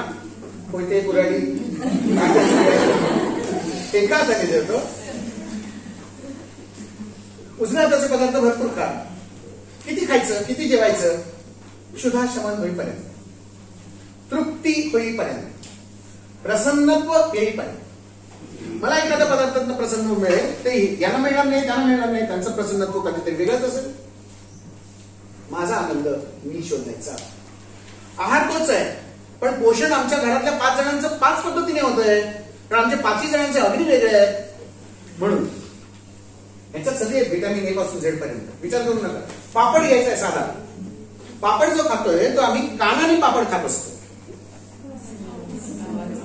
आवाज महत्वाचा आहे. कुरुम कुरुम आवाज महत्वाचा आहे. 4 दिवसापूर्वी तळलेला पापड आहे, तोडायला असा तोडायला लागतोय तो. कॅलरीज तेवढ्याच असतील की नाही? कॅलरीज तेवढ्याच असतील, पण आनंद कमी झालेला असेल. चहा घ्या. तरी पण गाळ ढोक चहा ज्याच्यावर साई आलेली आहे, त्या चहात कॅलरीज तेवढ्याच मिळतील जे गरम चहामध्ये आहे, पण आनंद मिळणार नाही. सरबत दिली चहा दिली, आनंद संपला ना. आनंद मिळवण्यासाठी आपण सगळं करतोय, हे विसरायचं नाहीये. धर्मार्थ काम मोक्षाणाम आरोग्यम मनोत्तमम 4 सूत्र सांगितले. धर्म, अर्थ, काम आणि मोक्ष. त्यातले पहिले 3 जे आहेत ना, धर्म, तो हा धर्म आहे. इथे आहार धर्म आहे, शेजार धर्म आहे, मातृधर्म आहे, पितृधर्म आहे, राजधर्म आहे, समाज धर्म आहे, देहधर्म आहे, देवधर्म आहे. हे सगळे धर्म इथे इन्क्लूड झालेले आहेत आयुर्वेदामध्ये. प्रचंड मोठा विषय आहे आयुर्वेद म्हणजे. हे तुमचं कमीत कमी 5 वर्षात आणि जास्तीत जास्त किती वर्षात आयुर्वेद पूर्ण केलात म्हणजे तुम्ही उत्तम डॉक्टर झालात असं नाही. किती वेळा केटी लागली त्याच्यावर त्याचे ग्रेडेशन विरुद्ध आहे. काही वेळा आम्हीच इतके गैरसमज करून घेतलेले आहेत. एक दिवस शिकरण खाल्ली की म्हणजे दुसऱ्या दिवशी माझ्या हातावर असं दद्रू आणि विचर्चिका तयार झाली. असं होत नसतं. त्याची संप्राप्ती घडायला काहीतरी दिवस आतमध्ये जायला लागतात. त्याचे एक दिवस विरुद्ध अन्न खाऊन कधीही नुकसान होत नसतं. वारंवार झालं तरच त्याचं नुकसान होतं. आणि पुन्हा सापण्याचा विचार करून बघूया ना आपण. एखादा कफ प्रकृतीचा पेशंट आहे, एवढं पोट त्याचं तुंबिलं तणू आहे, 4 प्रश्न विचारल्यानंतर एकाचं उत्तर असं मिळतंय की कफाची प्रकृती. केवळ पोट मोठे असणं म्हणजे कफ प्रकृती नाही. नुसत्या शरीरावर जाऊ नका, संघटनावर जाऊ नका. त्याची प्रकृती काय आहे? तो 4 प्रश्न विचारल्यानंतर तुम्हाला आणखी 4 प्रश्न विचारल्यानंतर सगळ्याचंही वाद प्रकृती आहे. आणि 4 प्रश्न विचारल्यानंतर एकाच उत्तर देतो आणि सांगतो मला सगळं कळलं, आता काही सांगू नका, मी चाललो. पित्त प्रकृती. तुम्हाला ह्या सगळ्यांचा एका वेळेला त्याच्या मनाचा विचार करायचा आहे, त्याच्या धातूंचा विचार करायचा आहे, इंद्रियांचा विचार करायचा आहे. त्यामुळे एक दिवस जरी चूक झाली. आता मगाचा माझा पेशंट कोकणातला मासे खाणारा, त्याचे मासेनी बंद केले तर जो मरणार आहे त्याला, माझ्याकडे खरोखरच असा एक पेशंट आला की ज्याच्या अंगावर संपूर्ण अंगावर विषचिका होत्या, 10 वर्ष रोग आमच्याकडे राहत आहेत. कारण आमचा एरिया, आमचा देश हा skin डिसीजसाठी most prone to be असा आहे. वातावरण समुद्राच्या जवळचं आहे, खारी हवा आहे, आर्द्रता ह्युमिडिटी मगाशी सांगितलं तसं हे जास्ती आहे आणि त्यामुळे आमच्याकडचे पेशंट, मग मी माझ्या पुस्तकी ज्ञानाप्रमाणे गेलो, मासे बंद, मासे अजिबात खायचे नाही, नाही तर माझ्याकडे यायचं नाही. 3-4 महिन्यानंतर त्या माणसाला बायकोनं असं धरून आणलं असं. म्हटलं कोण? असे काय 4 महिन्यापूर्वी हडलेलं होते का? तुम्ही सांगलात मासे बंद करा, मग माशांच्या वासावर जेवणारा प्राणी मासे बंद केला तर मरतो तर नाही हो.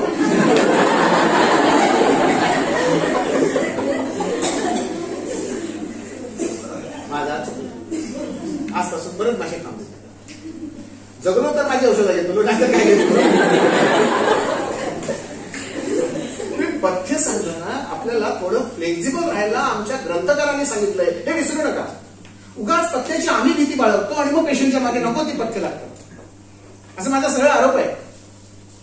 मग दरवर्षी पंचकर्म करण्याची आवश्यकताच काय? एकदा शरीर शुद्धी झाली की पुढचा अपुनर्भव तुम्हाला पथ्यावर कंट्रोल करता यायला पाहिजे. जेवण संध्याकाळी 7ला संपलं, आम निर्मिती होणारच नाहीये, कारण जगात कोणत्याही पशु पक्षी प्राण्याला कोणतेही आजार नाहीये. आता आयुर्वेदाचा सोडून विचारा आणखी समाजात मध्ये जातोय. निसर्गाचे पशुपक्षी काय करतायत, काय खातायत, त्यांना कोणतं पथ्य आहे? कावळा कोणतं पथ्य करतो? गटारात पडलेला उंदीर खातो, किडे पडलेला उंदीर खातो, विष घालून मारलेला उंदीर खातो, पण मरत नाही का? कारण तो फक्त सूर्योदय ते सूर्यास्त याच 12 तासामध्ये तो खातो आणि पुढचे 12 तास खाल्लेल्या अन्नाचं विघटन करायला यांना वेळ देतोय. आणि म्हणून तो तुम्हाला 25-30 कावळे समजा जर तुमच्या अवतीभोवती भेळ खायला जर तुकडे पडले खाली ते उचलायला जर आलेले असतील, एकही कावळा जाड दिसत नाही, पण एक बारीक दिसत नाही, सगळे एका आकाराचे. व्हरायटी काय इथेच दिसते आमच्या. असं का? आम्ही निसर्गाचा नियम मोडला म्हणतो. रेफरन्स आहे ग्रंथामध्ये, अजीर्ण अध्यायामध्ये आपल्या जेवणा खाण्याच्या वेळा स्पष्ट लिहून ठेवलेला आहे. प्रातः आणि सायं असे 2 शब्द आहेत. सकाळी एकदा जेवण, संध्याकाळी एकदा जेवण. दीक्षित डाएट मी सांगत नाही, मी आपले डाएट सांगायला लागले. मध्ये भूक लागली तर 3 वेळा मध्ये जेवलात तरी चालेल. तुमची पित्ताची प्रकृती असेल, मध्ये आणखीन 2 वडापाव का, काहीच प्रॉब्लेम नाही. पिझ्झा आवडतो पिझ्झा का. फक्त पिझ्झावरचं जे काही मायोनीज आणि ते सगळं चिकट आहे, पचवायला वेळ लागणार आहे. आज जर तू खाल्लास तर उद्याचा नाश्ता करू नकोस. पहिलं पचल्याशिवाय दुसरं खाऊ नकोस आणि पहिलं पण एन्जॉय कर आणि दुसरं पण एन्जॉय कर. हे प्रसंग, ही युक्ती चिकित्सा.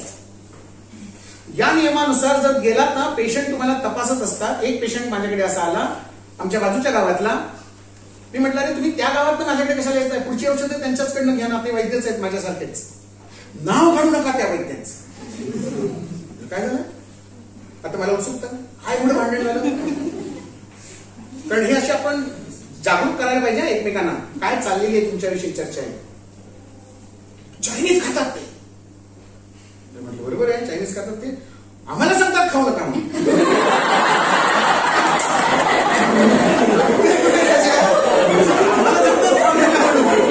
त्याला मी 2 वेळा पकडलं, 2 वेळा चायनीज खातात.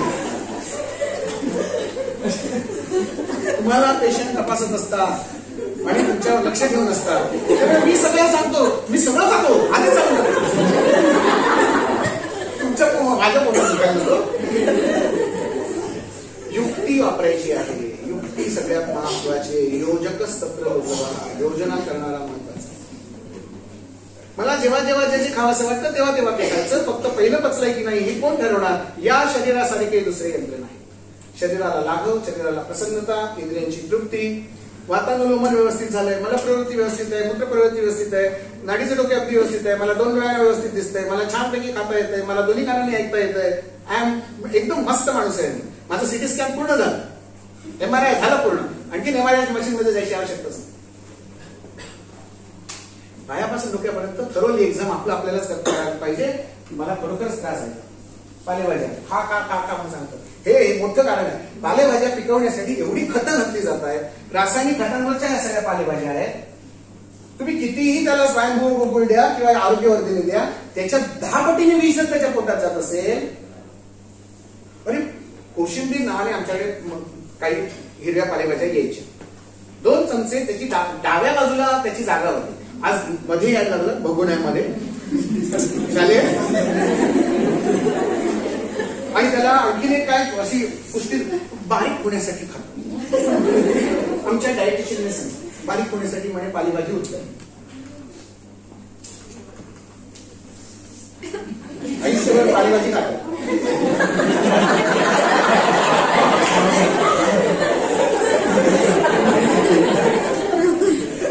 एकही प्राणी पालेभाजी खाऊन बारीक झालेला ना. तरी त्या बडबड गीतामध्ये सुद्धा सांगितलेलं आहे, पाला खाऊन फुगतो टूम, चाहून लागताच पळतो धूम. मोठा कोण?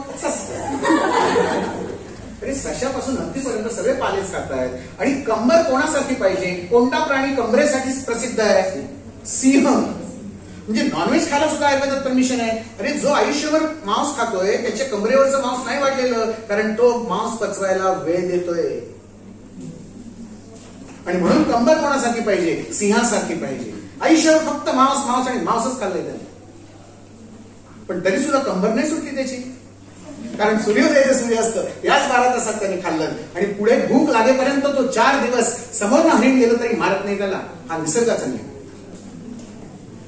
आणि आम्ही बचत बचत यांना उद्या काय मिळेल, उद्याचं कोणी बघितलं, आज आधी खाऊन घेऊया आणि मग ते इथपर्यंत येते.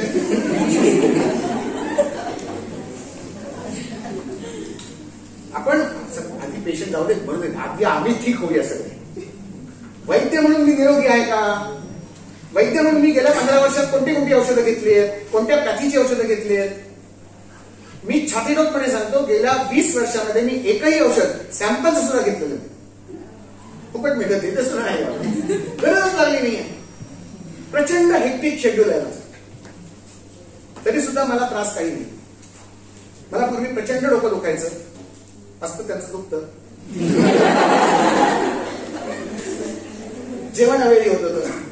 पायात माझ्या पिटिकोट वेस्टर्न असे मी 3-4 रिगणी बांधून ठेवायचो पायाला. अमृतांजनची एक बाटली माझ्या डोक्याला फासल्याशिवाय मला झोपच लागत नव्हती. आठवड्याला एक बाटली लागायची. या 20 वर्षामध्ये मी 2 नियम पाळले, मला काहीही झालेलं नाही. आंघोळीला साबण नाही. 22 वर्षात मी साबणाशिवाय आंघोळ केली. रोज दिवाळी करतो. उठणं लावतो रोज. कसं होईल स्किन इन्फेक्शन? आम्ही आणि माझी बायको साबण न लावता सुद्धा एकत्र राहू शकतो. खूप दुर्गंधी येते, असं काही नाही आहे. त्या साबणाचा एक वास. आणि मग तो ओरिजिनल लिंबूच वापरा ना, लिंबाचा रस वापरा ना आंघोळीच्या वेळेला. दात घासण्यासाठी दंतमंजन, आमच्या घरात दंतमंजन पेस्ट नाहीच.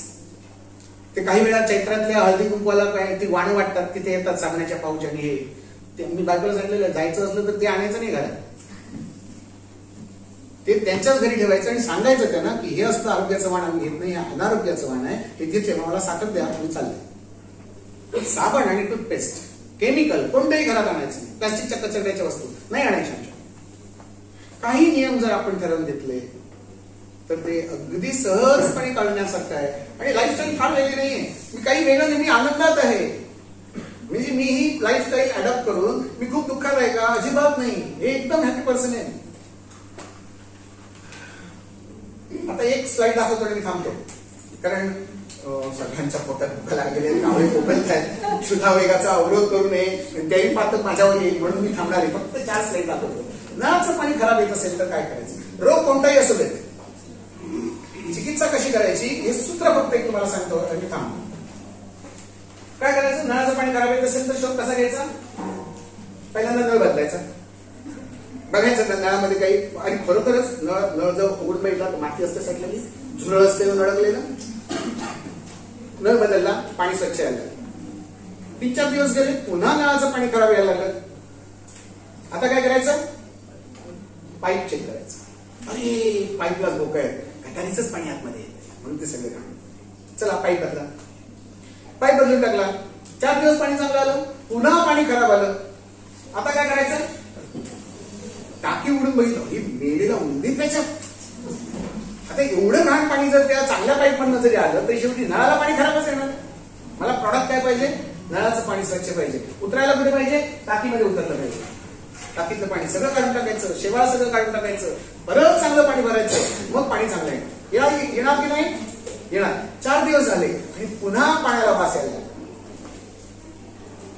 बघितलं तर बाहेरनं नळात टाकीत येणारं पाणी होतं ना म्युन्सिपाल्टीचं, अरे त्याच्यातच सगळा कचरा होता. मग बाहेर येणारं जे पाणी आहे ते तुम्हाला बंद केलं पाहिजे. ते बंद करा, ते स्वच्छ भरा पाणी. 4-5 दिवस गेल्यानंतर पुन्हा लक्षात आलं की अरे परत पाण्याला वास यायला लागला, परत घाणेरडं पाणी येतं. वर जाऊन बघितलं, अरे बापरे, टाकी उघडीच, वरनं जे काही पडतंय पक्ष्यांची विष्ठा आणि पिस, त्याला झाकणच टाकलेलं नाही. आता या 4-5 गोष्टी जर आपण चेक केल्या तर मला असं वाटतंय की नळाचं पाणी स्वच्छ आलंच पाहिजे. हा जर तुमचा क्रम व्यवस्थित असेल, आता हा क्रम शरीरात बसवूया आणि व्याख्यान थांबवूया. नळ म्हणजे शाखा किंवा अवयव झाला. डोकं दुखतंय, गुडघा दुखतोय, लघवीला त्रास आहे, डोळ्यांना दिसत नाहीये, मानेमध्ये दुखतंय, काही अवयवांची दृष्टी बघा काय काय होतंय ते.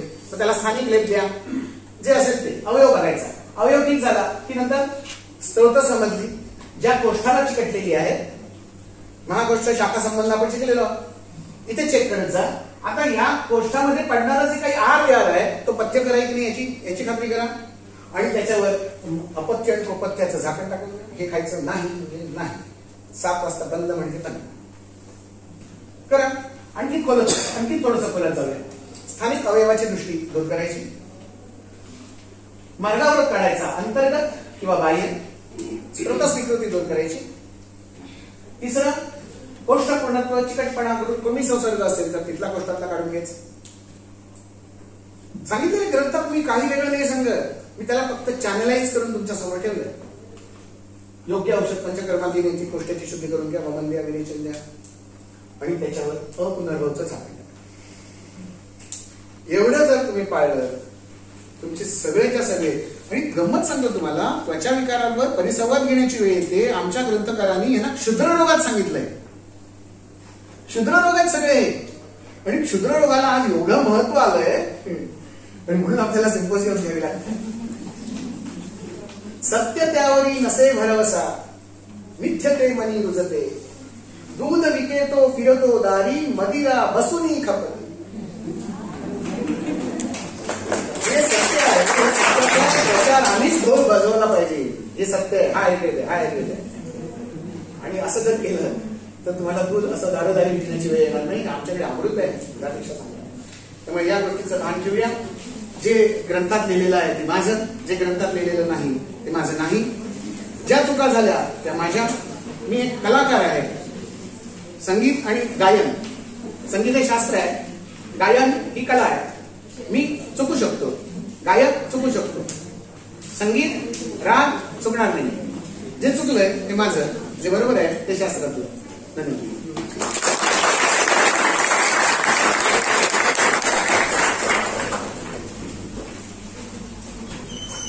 कोणाला काही प्रश्न विचारायचे असतील तर